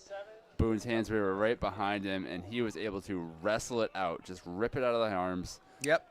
And that's a huge play because, I mean, that very well could have been Dragons ball around the 30-yard line, 35-yard line early in the second half. The pass didn't have maybe quite enough zip on it, and that's why both players were right there waiting for It it. didn't have quite enough zip, and it was also the inside shoulder where the Dragons' defensive back was waiting for it. Had it gone to the outside, maybe it would have been a little easier to convert, but Ty Boone, great job making a play happen for his quarterback.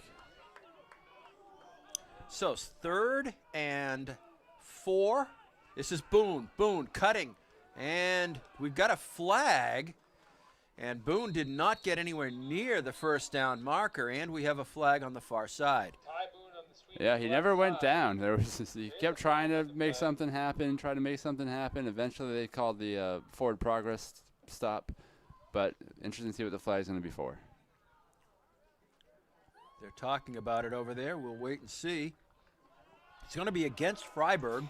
I'm guessing it's an offensive hold. It was in that vicinity. It's a little interesting that they accepted it. It wasn't that 3rd down, right? Yeah, it was. So it would have been 4th and 4 on your own side of the field, up 3 scores. I think they probably would have punted. So now it's 3rd and about 14, and the Raiders will have another shot at getting the first down, which they could have perhaps not had. Yeah, so it's an interesting call. I mean, is. maybe Fryeburg goes for it on 4th and 4. I think up 3 scores and where they are, they probably would have punted it. Yeah, I agree. 3rd and 14, not easy to convert by any means, but you are giving Fryeburg a chance by accepting that penalty.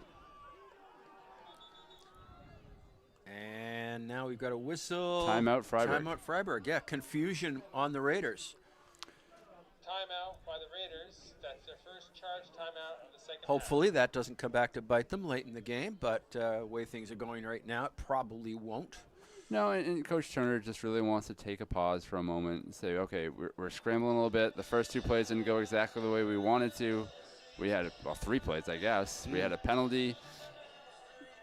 We need to do something controlled. We love the energy, we love the hustle out there, but making sure we have a controlled play and we don't do something too silly just because we're sprinting up and down, probably a good call. Also, where the ball is, they couldn't afford to make a mistake. Right. No way.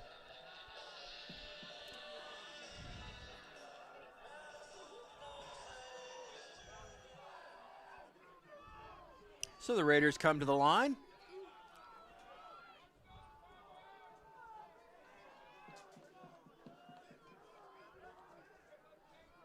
Still a little confusion out there. Yeah, which is you're a bit of right. a surprise coming out of the timeout. Boone goes out wide.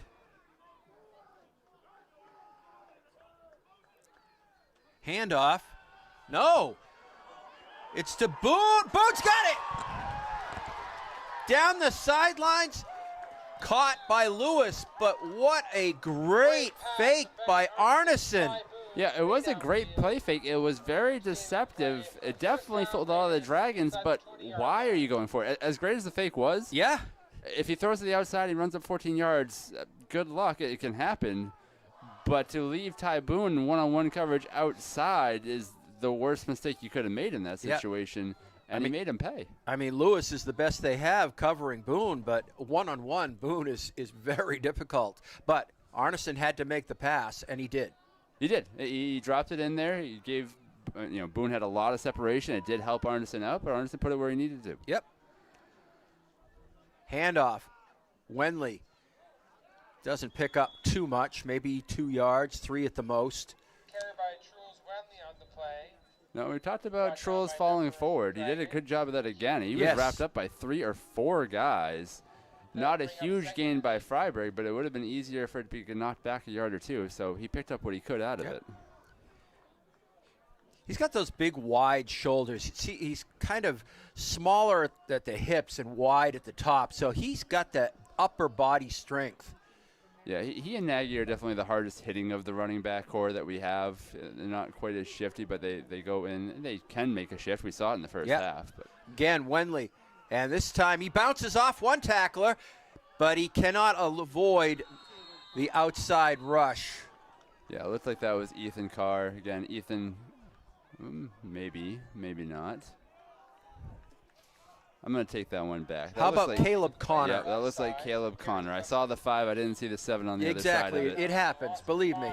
But good job by Caleb making the play happen. I mean, their line seems a lot better so far early going in the second half than did in the first half. We're kind of opening up some pretty good holes. In this case, they're just shooting right through gaps themselves and making some plays. We've talked about, making adjustments at the half, and it appears that the Dragons' defense has done some good adjusting.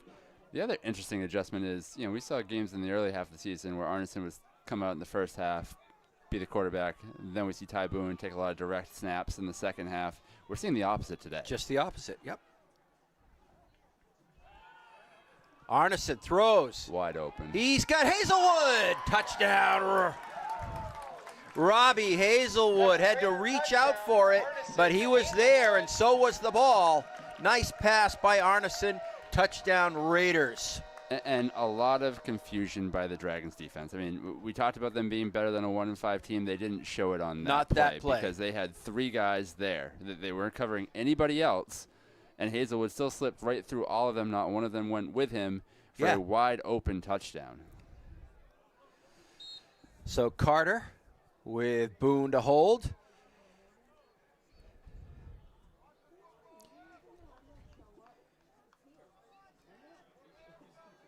Ball is down. Kick is up. Kick is good. You never want to tag a guy with a Mr. Perfect kind of, moniker, but boy, has Carter been strong on the extra points. Yeah, we keep risking it with the announcer's jinx, but yes, he keeps saying, I don't care about that. I don't care about I'm too that. good. Yeah. And he's a fine wide receiver as well. He's a very useful player. Very good tool. Incredibly versatile. And we have several guys like that. Yep. That, you just see him pop up on offense, defense, special teams. He's certainly among them, though. There's a lot of talent on this Fryeburg team, but sometimes you don't see it because you've got Boone doing so many amazing things so often. But you've got Hazelwood, you've got Truls Wenley, you've got Carter. There's just a lot of skill players, good hand skill players. Yeah, it's pretty good balance across the board. We're seeing more of it tonight, of course, than we've seen in weeks past. So that makes everybody a little happier. Everybody gets a little more time with the ball, another touch here or there. Truls Wenley to kick it off to the Dragons. Wenley to kick it off. Big boot, line drive, rip. And it's going to go into the end zone by Lewis. And the Dragons will take over at the 20. But really, there's a lot of players on this Fryeburg Raider team that don't get enough recognition for being good quality players. This is definitely a team effort, this group. Absolutely. It's a very balanced team. I mean, Ty Boone, different animal completely. Yes. But outside of him, I mean, it's just solid across the board. Yep. If they lack anything, it's size. Right. And that has proven to be a problem against Laconia, against Coney, last week against Falmouth. Right. When we've suffered at the line of scrimmage, we've suffered on the scoreboard. Yep. Here we're seeing quite the opposite. And getting out and over the 25 to about the 27 is Carr. Yep. Nice tackle by Ty Boone. Ethan Carr lowered his shoulder and just stuck it right in his chest pad. Hard hits. And Dragons aren't going to go away. I mean, they're down 28, but they're still going to run the ball hard. They're still going to finish the play hard. And they definitely have the potential to put some points on the board. Well, I respect any team that comes out, with a 1-6 record and plays hard. Right. That to me, that's what high school athletics is all about. Nice throw, complete. And that is Ethan Carr downfield, and he is brought down around the 45-yard line. Who we got down there? I think that's Oliver Nagy. Is that 8? Hard See to if tell we can from tell. Here. I won't guess, but we did see a nice play, kind of anti-tendency from the Dragons on that one. They sent Carr right up the seam. There wasn't a rollout on that one. Nope. Just hit him straight up. Again, not a play I've seen a lot from the Dragons, either on tape or in this game today. I think you're right. I think it is Oliver Nagy.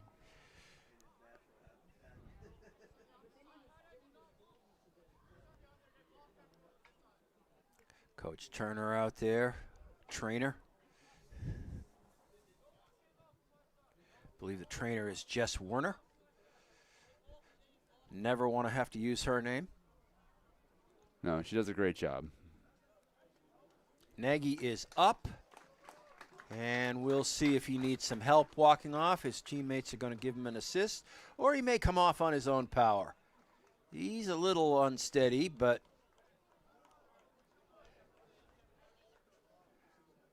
doesn't. He's definitely walking gingerly, but the fact he got helped up by both arms and now he's walking off both legs. That means that the extremities seem to be functional, which is a good thing. Anyway, it's a first down for the Dragons. They are into Fryeburg territory at the 44-yard line of the Raiders.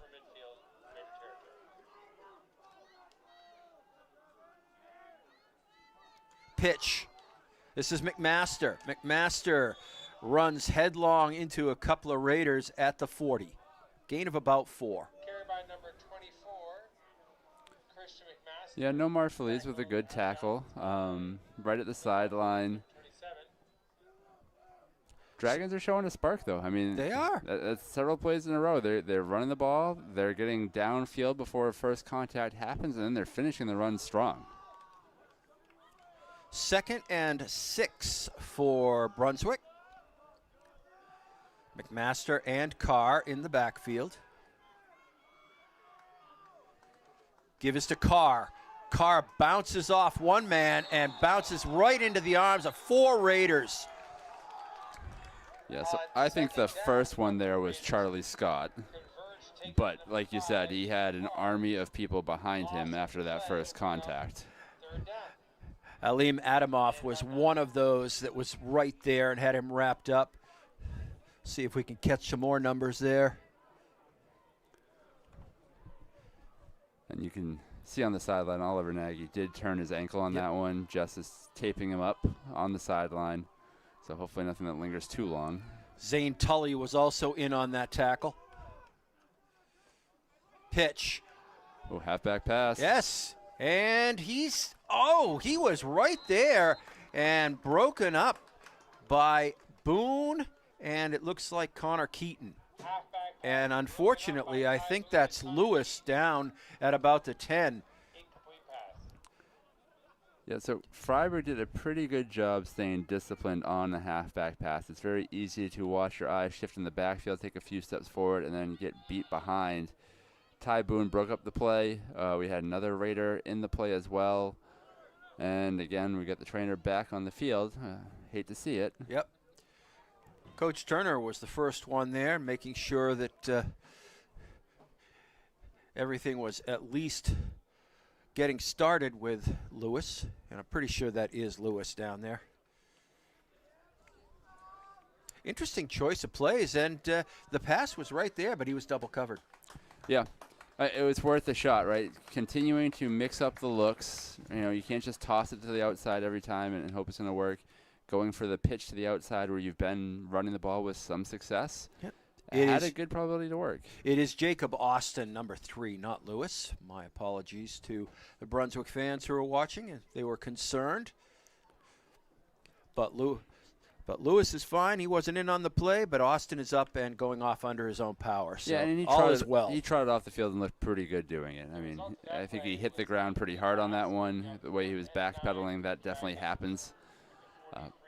But I think we might see a quick return or hopefully a non-extended absence from him. 4th down.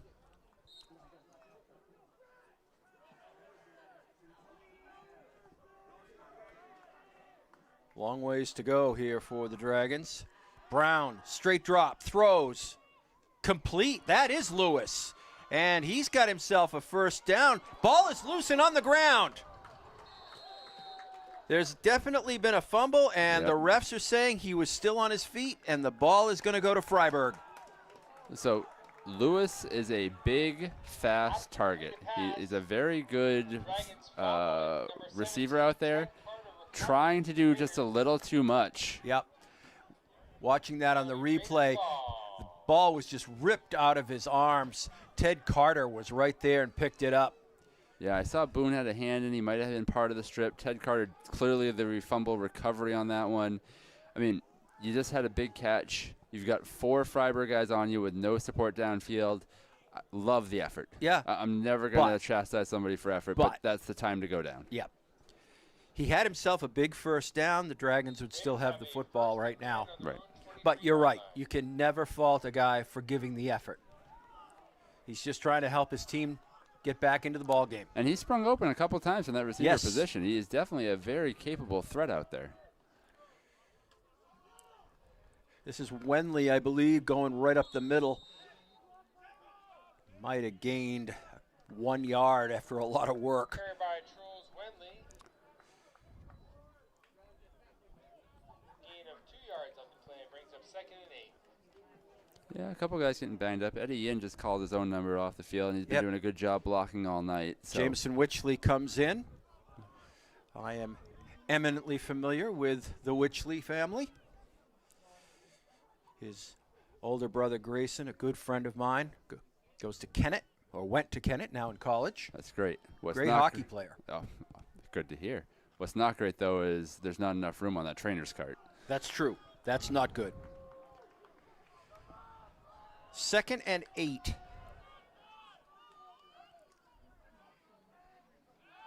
Quick throw by Arneson. I don't know. What are we going to say? I'm thinking they surprised they gave it to him. I am too.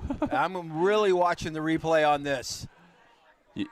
And you saw the wide receiver didn't point for the first down until after they gave him credit. Now they're going to say it's incomplete. I think from the replay, I think they got it right. I haven't seen many wide receivers not immediately point for a first down when they know they caught the ball. Yep. In today's day and age, it just seems automatic. The fact that he started walking back towards the Raiders' huddle and then eventually pointed when the first official marked it, I think he gave himself up on that one. You might be right. So 3rd and 8 now for the Raiders.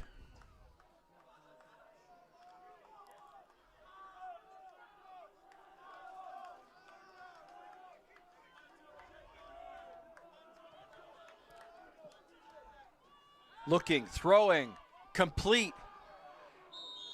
And slipping down is Carter, but he may have enough for the first down. Pass complete to number 17. Yeah, the rain has subsided a little bit, but the field is definitely slick. Enough for Raiders first Tried to put his down. foot in and plant, but like you said, he was right at the sticks when he did it, so a first down anyway. And he does get it. So it'll be 1st and 10 Raiders from the 34-yard line, their own. But the Raiders are doing exactly what they want to do right now. They're controlling the football. They are, and when you're up 28-0, controlling the football is the most important thing. Yep. I also like getting Arneson more reps out of the quarterback, not necessarily a Boone there, taking hits unnecessarily when you're up in a good position to win as it is. Good point. Boone in motion. We've got a whistle. Whistle came from the far side line judge.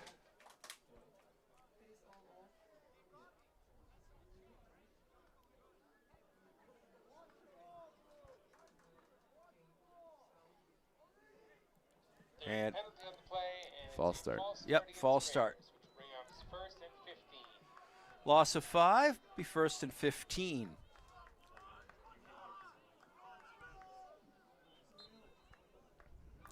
And that's the only thing that Fryeburg's really had going against them is we have seen a number of penalties this game. A couple touchdowns called back, a few personal fouls. Nothing that's really hurt them too much, but if there's one area you'd like to see them clean up a little bit, that would probably be it for this game. I'll take a few penalties for the 28-0 lead, though, after the last 3 weeks, Absolutely.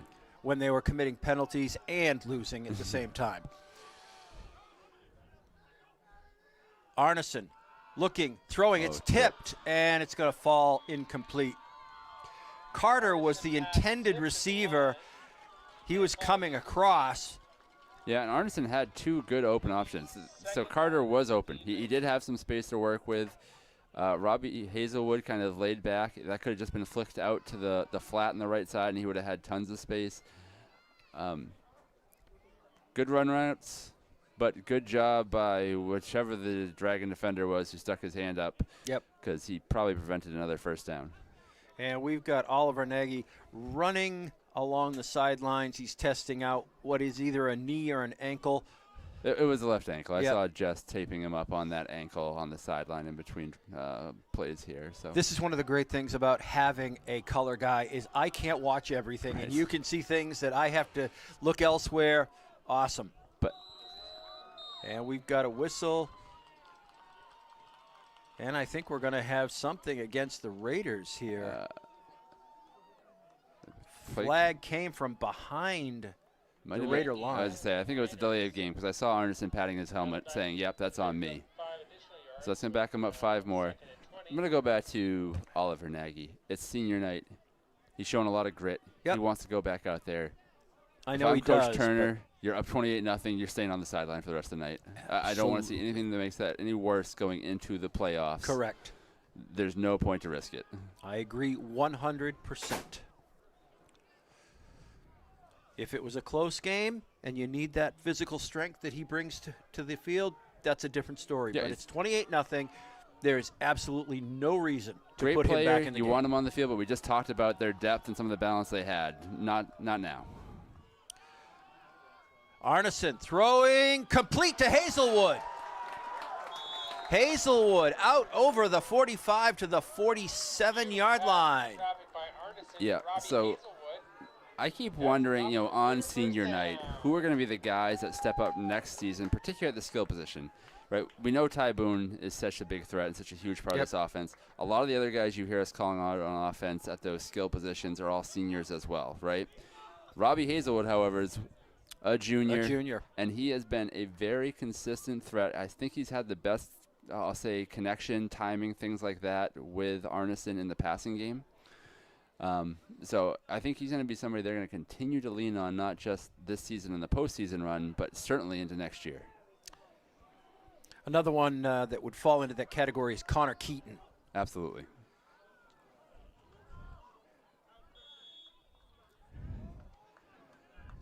That was Wenley.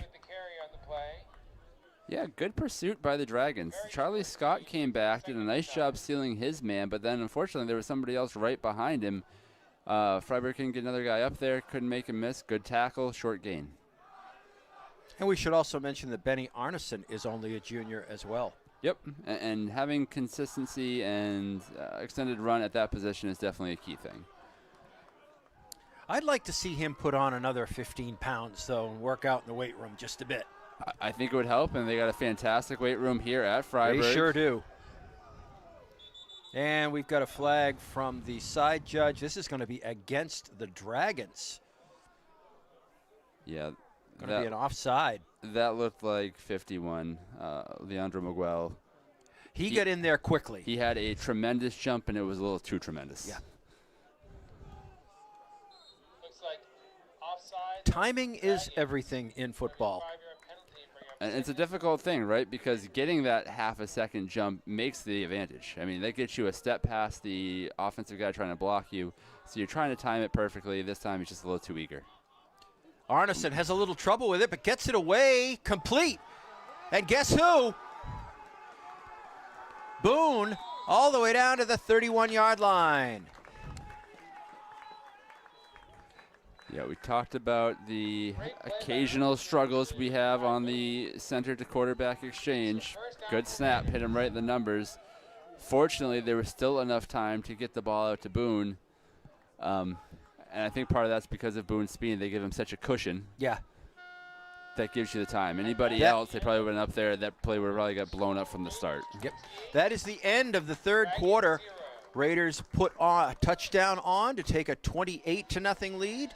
And you and I will take a brief moment to gather our wits for the fourth quarter.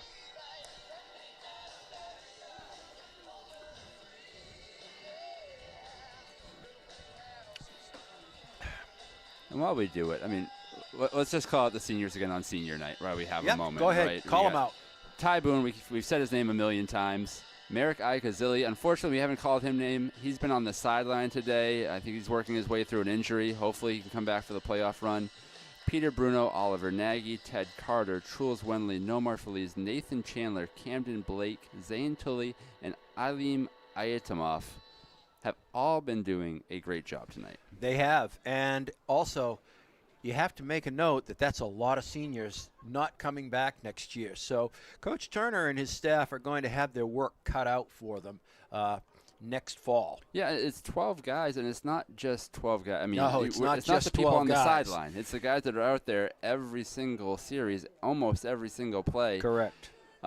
We do have some key positions coming back. Right, we talked about Hazelwood. Michael Osafo on the line is a guy I'm really looking forward to seeing what he's doing next year as well. Some of our other linemen as well. Akinbode's back. I was just about to call out Caden Akinbode as well. There is some reason to have some hope for Fryeburg for next year, but we are losing a lot, and we will need some guys to step up. But you know what? The way Fryeburg has been getting students from overseas the last 3 years or so, it has been a huge boon. And I use that phrase poorly, but it has been a great thing for the Raiders to get these guys from overseas, and I'm hoping that they come up with 3 or 4 more just like the ones they've had. Yeah, and well, jump back after the play. Yep. Wenley with it, getting outside, staying on his feet, and knocked out of bounds. That was a great cutback by Trolls. We've been seeing him charge forward, but this time he slammed on the brakes, took a quick hop to his left, and picked up some extra yards that way. Brings up 2nd and 6.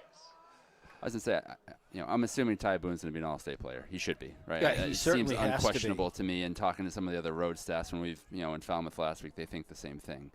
But we've had somebody on the all-state team at least, assuming Ty makes it, at least 3 years in a row, if not further back. At least 3, if not 4. And trying to see who's going to step up and fill that type of void, that's another type of question. The balance and the depth is great, but you do need some special playmakers, and I'm wondering who that could be for next year. Give us to Wenley again. This time he is wrapped up at about the line of scrimmage. And while that went nowhere, good job securing the ball by Trolls, because we saw a couple of the Dragon defenders in there doing nothing but trying to rip the ball out. and it did not leave his chest plate at all. He had 2 arms firmly around it. He's a very strong guy, and he's making sure the priority is ball security as it should be. Mika Stanza is out there. He'll be one of the returning Raiders. And Mika's had some good moments this year, too. Yes, so he that's has. another player we're looking forward to coming back and seeing what he can do with another year of growth and development. Wenley gets a hole, but it closes up quickly, and he gains a couple. Yep. Nice cutback, but right into the arms of a defender. Stout defense is going to make it 4th and a couple. I suspect the Raiders are going for it. This would just be too long of a field goal. You're not going to punt from here. 4th and 3. Now, do you hit the line hard, or are you going to give it to somebody to try to get outside? Earlier, I would have said I'm sending it up the middle because they had a ton of success with it. The second half, it's been a bit of a different story. I would like to see somebody sweeping across, whether that's Boone as a diversion, but getting some movement left to right, if you're going to hand it off the upfield, I think would be a big help, but maybe just a jet sweep could work too. Stanza in the backfield with Arneson. Arneson throws. He's got Boone, and he's got the first down by about 2 yards, maybe 3. Yeah, it wasn't the easiest catch to convert. Ball could have been a little bit better, but Ty did a good job breaking in on it, coming back to it. If he didn't, that ball would have skipped off the ground before it ever got to him. So absolutely made that first down happen. Raiders maintain possession of the football, which is, of course, right now their objective. Yeah, it was a missed opportunity for the Dragons. I mean, that was kind of the first time they had to get a 4th down turnover, get the ball back, see if they can strike, and now you're just going to lose more clock. 9:36 and counting here. And a whistle. Flag on the far side of the play. It is Penalty on the play is a false start against the Raiders. Back us up 5 yards. 1st and 15.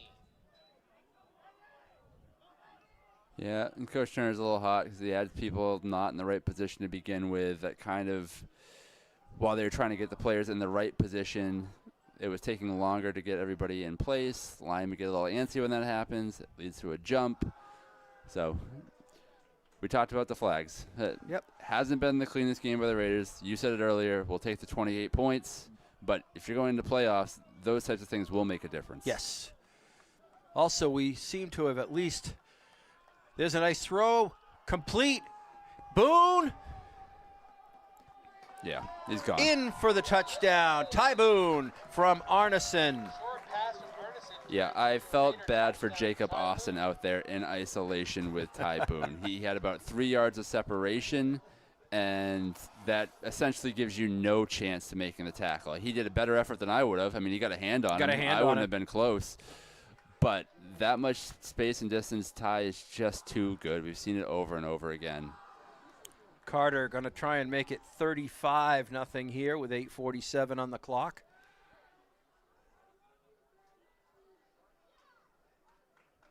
Kick is up. Kick is no good. Really?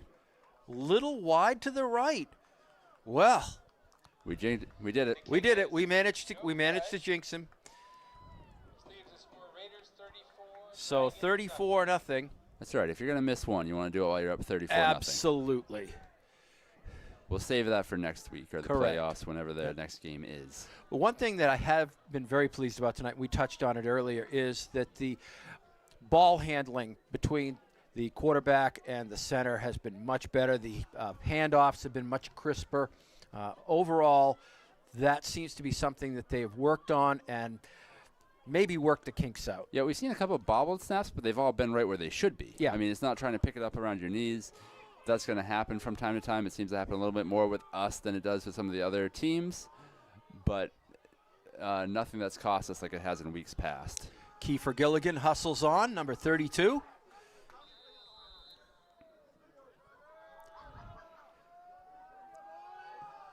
A line drive kick takes a hop at the 20.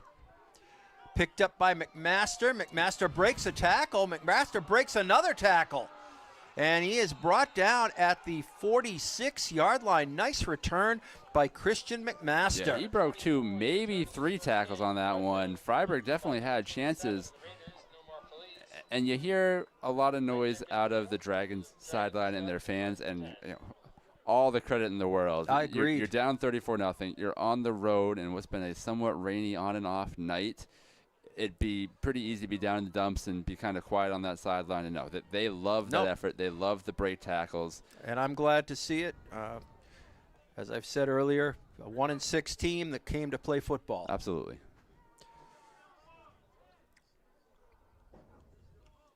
Handoff. Oh, big hit. That was McMaster again. And we are seeing Oliver Nagy out there. I am surprised. Yeah, I would have kept him off. I just don't. It's senior night. I understand he wants to be out there. He's probably lobbying to go back in. No doubt. If I was him, I'd be doing the same thing. But sometimes you got to take it out of the player's hands. And I don't know that I see the upside of bringing him back in for this one. And he is still hobbling a little bit.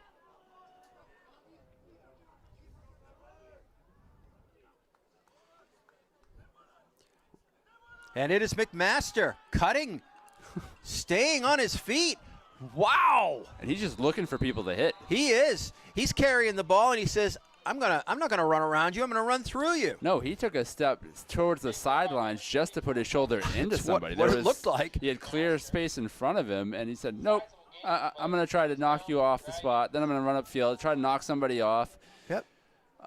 It was Truls Wenley that he stuck the shoulder into. Which is pretty ambitious. I mean, he's not the first guy I would try to run over as a Fryeburg defender. But that's a great run by McMaster.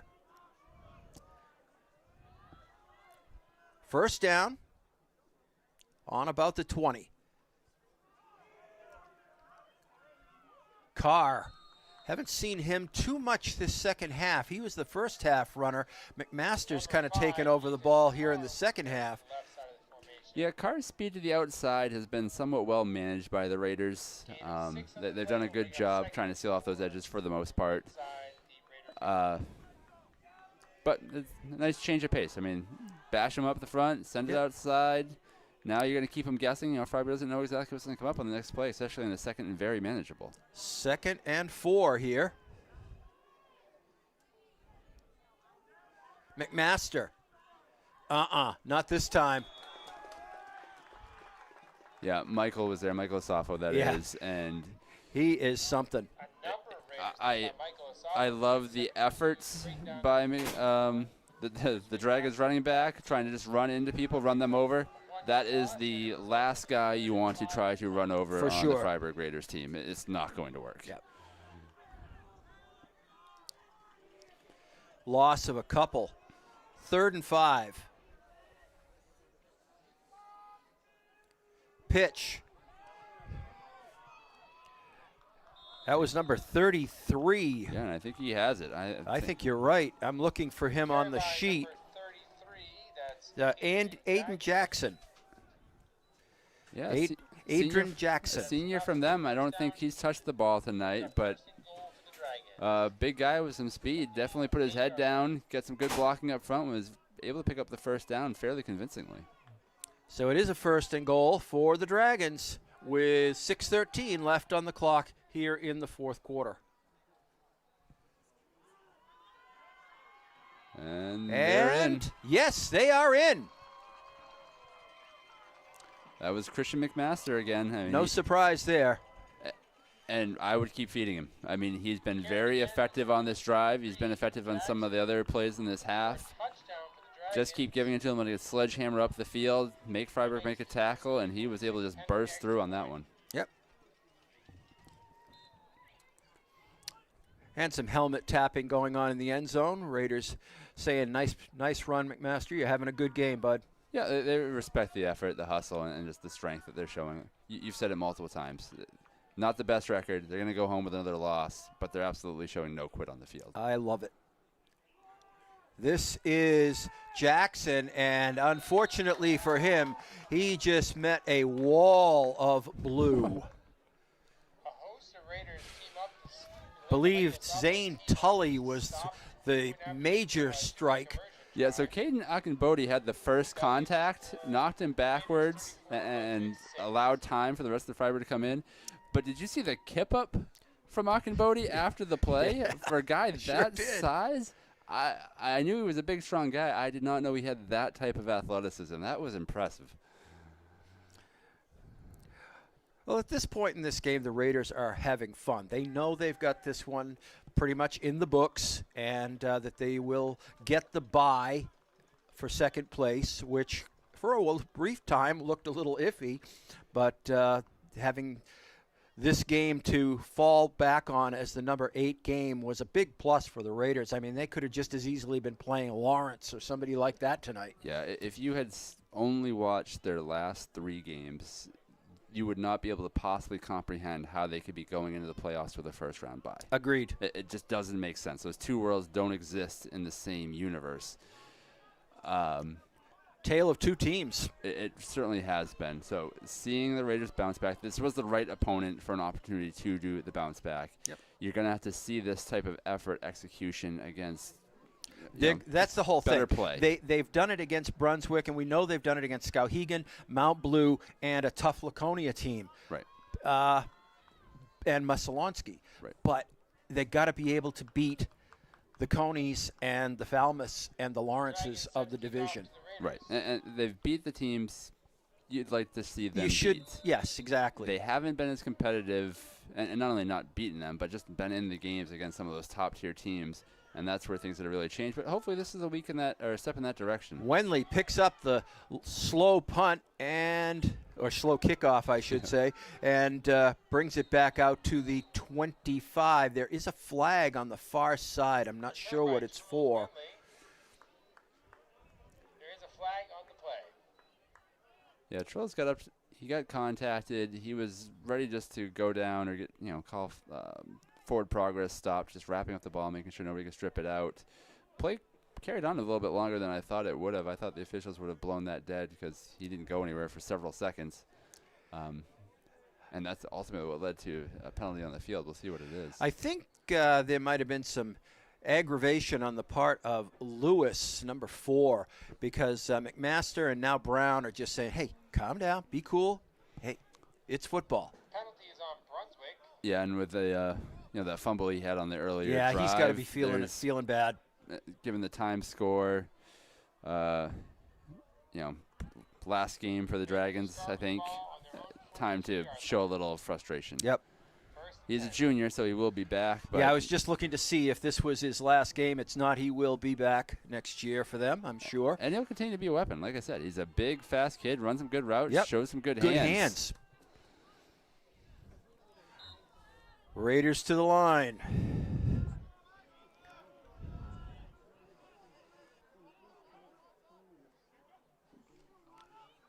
Wenley slicing, dicing, but McMaster can't wrap him up, and now Wenley's free. Wenley down the sidelines. Cuts again, and is finally wrestled down at about the 7. So McMaster was right where he was supposed to be, but he was trying to rip the ball out. Yep. He had his arms around him, but he brought the arms back, went for the football. Trolls, like we said, he's been carrying the ball very strong. He knows people are trying to go for the football. Yep. Spun off of him, and then once he spun off of that, there was nobody else there. Showed a burst, just complete package out of Trolls on that play. Yeah, I was surprised at the speed he showed in that play. Once he broke away from McMaster, he had a sizable amount of green grass, or green plastic as it were, to run on. Right. And from McMaster's point of view, I mean, you're down this many scores. You do need the ball. You normally want to have somebody else wrapping up with you when you try to dig for it like that, but you understand it. 5:25, and we're going to have an officials timeout here, I think, to get these sticks back in position. Or we may have a Brunswick timeout. It is a Dragons timeout. That's their first charge timeout of the half. The chain crew are really hustling to try to get down there. That was a long way to go in a short amount of time. Their playoff But because it's an and goal situation, they really only needed one of those guys to make it. That's true. It should be a great game. The Raiders are the #1 seed throughout the playoffs and are undefeated.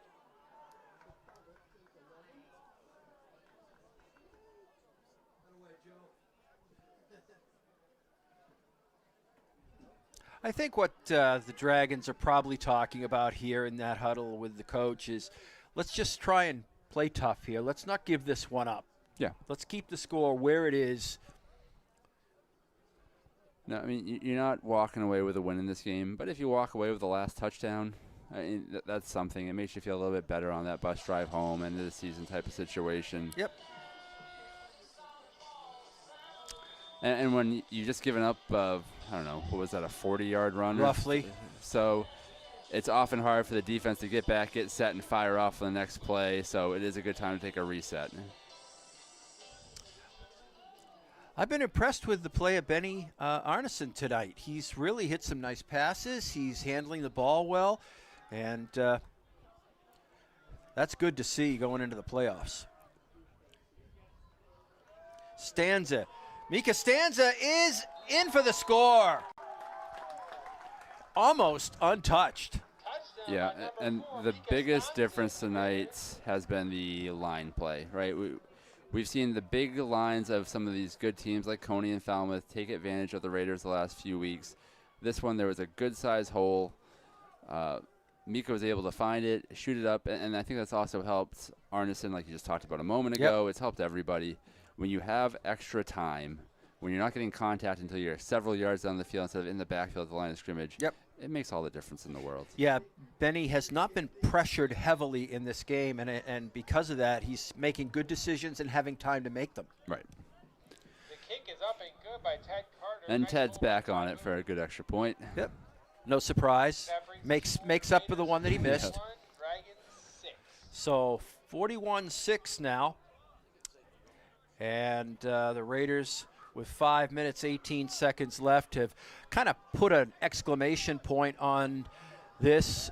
And the win will put them into the second place bye. And that was what they really had to do tonight. But, you know, I wouldn't have been all that upset if they hadn't gotten it, if they played well tonight, which they have done. Yeah. That was the key for me, was to forget these last three nightmares that they've had and put the team that was on the field the first 4 games of the year back out there. Right. Showing something on the field, which, you know, we can't sugarcoat it too much. Last week was a real tough week. We wanted to see something that we could kind of lean forward on going into the playoffs. We didn't see it last week, is what we really needed. A win would have been better. A dominant win is exactly what you wanted to have. Correct. You would have taken less, but great result by the Raiders. I expect to see a lot of second-team players for this last 5 minutes at this point. I would agree with you completely, and I'm already seeing some numbers out there that we don't normally see. Luca Nickerson, number 25. Seeing Harry Zhang, 68. Yeah, Rutger Daigle. Pretty much all new numbers. Good luck catching all of them. Yeah, I don't think I can get all of them. 81, Axel Moore. Brady Chalmers.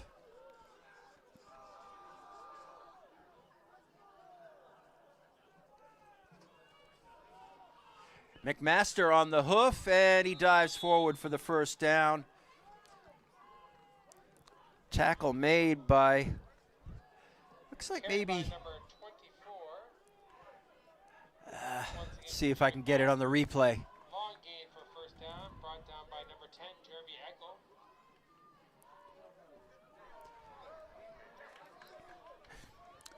I couldn't even catch it on the replay. Number 88, William Gow, and maybe one other.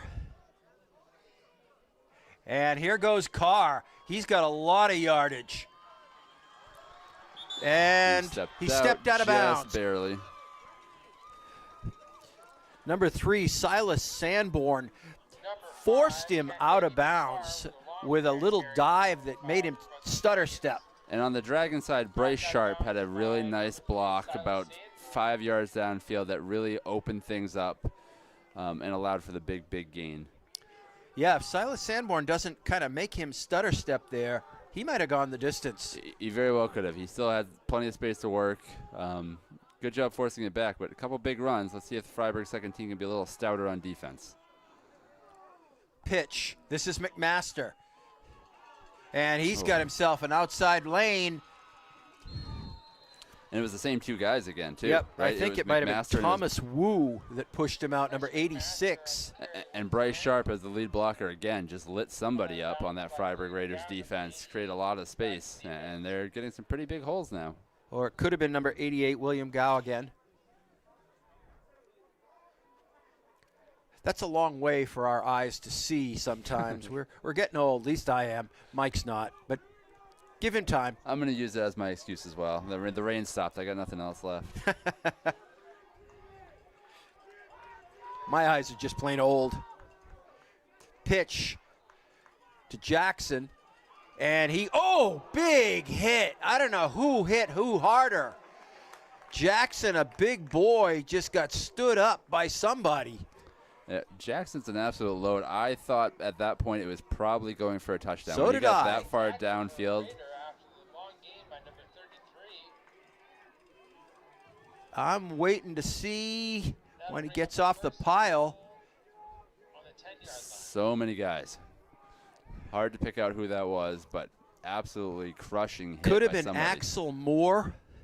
He was on the ground right there, but boy, you don't stand up Jackson easily. He's a big boy. And this is McMaster, and he's going to rumble into the end zone for a Brunswick touchdown.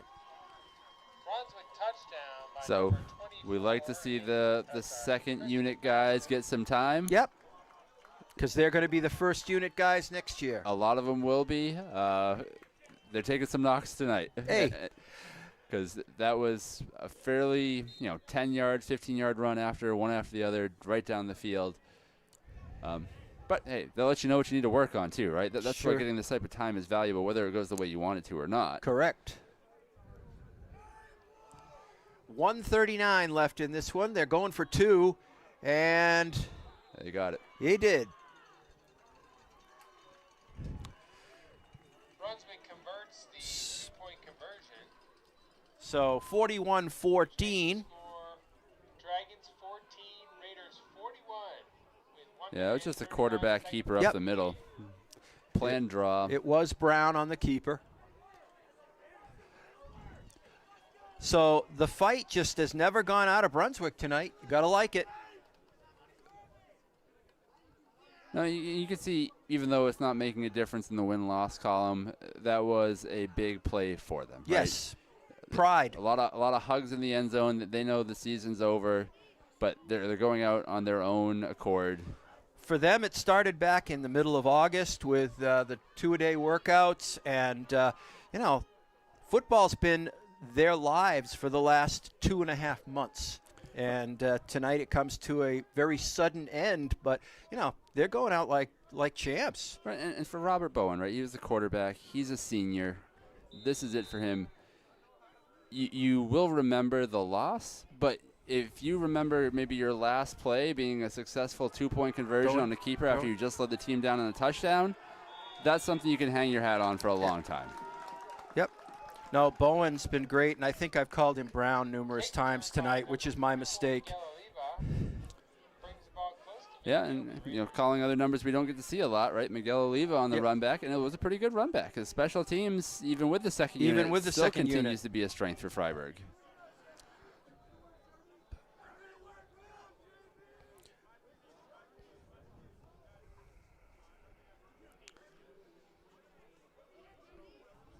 Now 132 remain here. You would expect them to probably kneel it soon, but I think the second team would just love a crack at offense at a few plays.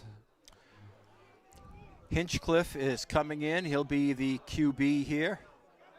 Also coming in is number 44, Miguel Oliva. And Fryeburg's waiting for one more guy on the field. And that's Jameson Witchley. And if he's anything like his big brother, he hits like a truck. Big kid and a sophomore, too, so potential to get even bigger and stronger.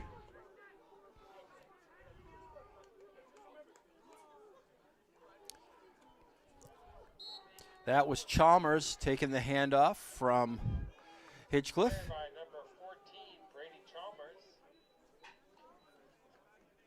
No gain on that play.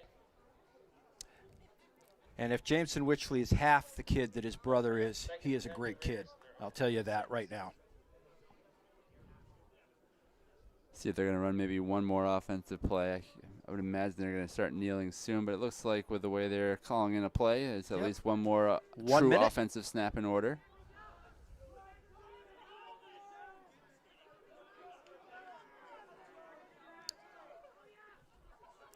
This is Nickerson, and Nickerson picks up a couple of yards before he is gang tackled by the Dragons.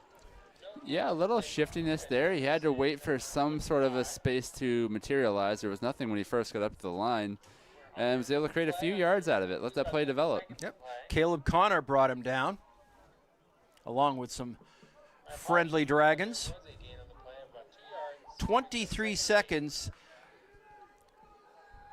We'll see if they just maybe try to let this one run out. Officials may say no need to make the play, but they're coming to the line. 10 seconds. Yeah, I think we're going to see a snap. I think you're right. 2, 1. Or not. Nope. Nope. That's it. And the Raiders come up with a much-needed win here in Game 8. Their final home regular season game. They go to 5-3. They will secure the second seed in the division, Class B North, and that means they will not play next week. That's so good. They get a week off. I mean, for Oliver Nagy, right, we saw him limping on the sideline. We saw somebody else go to the sideline shortly thereafter. Yep. Peter Bruno, who wasn't dressed tonight. Iakazili wasn't dressed tonight. Those guys get a chance to heal up over the next 2 weeks. And we don't know yet who that opponent will be because they're still playing elsewhere. Right. I'm guessing it's going to either be Mount Blue or Skowhegan. Yeah, and both of whom we've beaten earlier this season. Right, and both teams you feel good about, not because they're a pushover. They're not. It'll be a game either way with either of those teams, but it's a team that you feel like you can beat going into it, especially coming off the momentum of this game, riding high on senior night. You can see people are still kind of jumping down the field in the middle. Great result, pretty much everything you're looking for out of the senior night. This is exactly the game I think the coaching staff wanted to see happen tonight. Fryeburg came out, they played defense on the first sequence, they stopped Brunswick, they came back with the football, they scored points. And pretty much they scored points when they needed to keep this game always in their control. Brunswick, they had their moments, but they never were really in the game. Yeah, no turnovers, right, from the Fryeburg Raiders offense. I think that's probably maybe the first time we've said that in a while. Yep. Just consistent play, top to bottom. They physically outmatched the Dragons on the line, which is something we hadn't seen in recent weeks. It's a turnaround from everything we've seen in 3 weeks. It is the right opponent for that, but you can only do what you could give with the schedule, and they played as well as they could given this opponent. Correct. So just the fact that they executed as well as they did, regardless of who they were playing, is certainly an encouraging sign going into the playoffs. And as we were saying, the playoffs will start for the Raiders 2 weeks, probably from tomorrow. Usually those games are on Saturdays. And as I say, I am suspecting the opponent will either be Skowhegan or Mount Blue based on the results of tonight's games. Yeah. So, Mike, this is what we were hoping to see. This is what we hoped to see last week, and we certainly didn't. But we did see it here tonight at home in the final game of the season. And so far, so good. Now we have to kind of start the next season in a couple of weeks. Yeah, get everybody healthy. I mean, obviously, that's the most important thing. Then ride off the momentum, what you learned in this game. Continue to do things well, and the sky's the limit right now after this game. After last week, we were very down on how deep a playoff run could Fryeburg make. It didn't look very promising. now it looks like you can actually make some real movement in there. Exactly. And we're the two teams that we will be likely, one of the two teams we're likely playing, we've beaten them both. Right. So we should, theoretically, be able to keep this going at least for a little while. All right. For Alan Phoenix up top, Bill Edmonds back in the studio. A group of great Fryeburg kids here working the booth with us. Mike Davis, you've been awesome. Glad to have you aboard this year. I'm Rick West. We will see you next time on Fryeburg Academy Raider Football.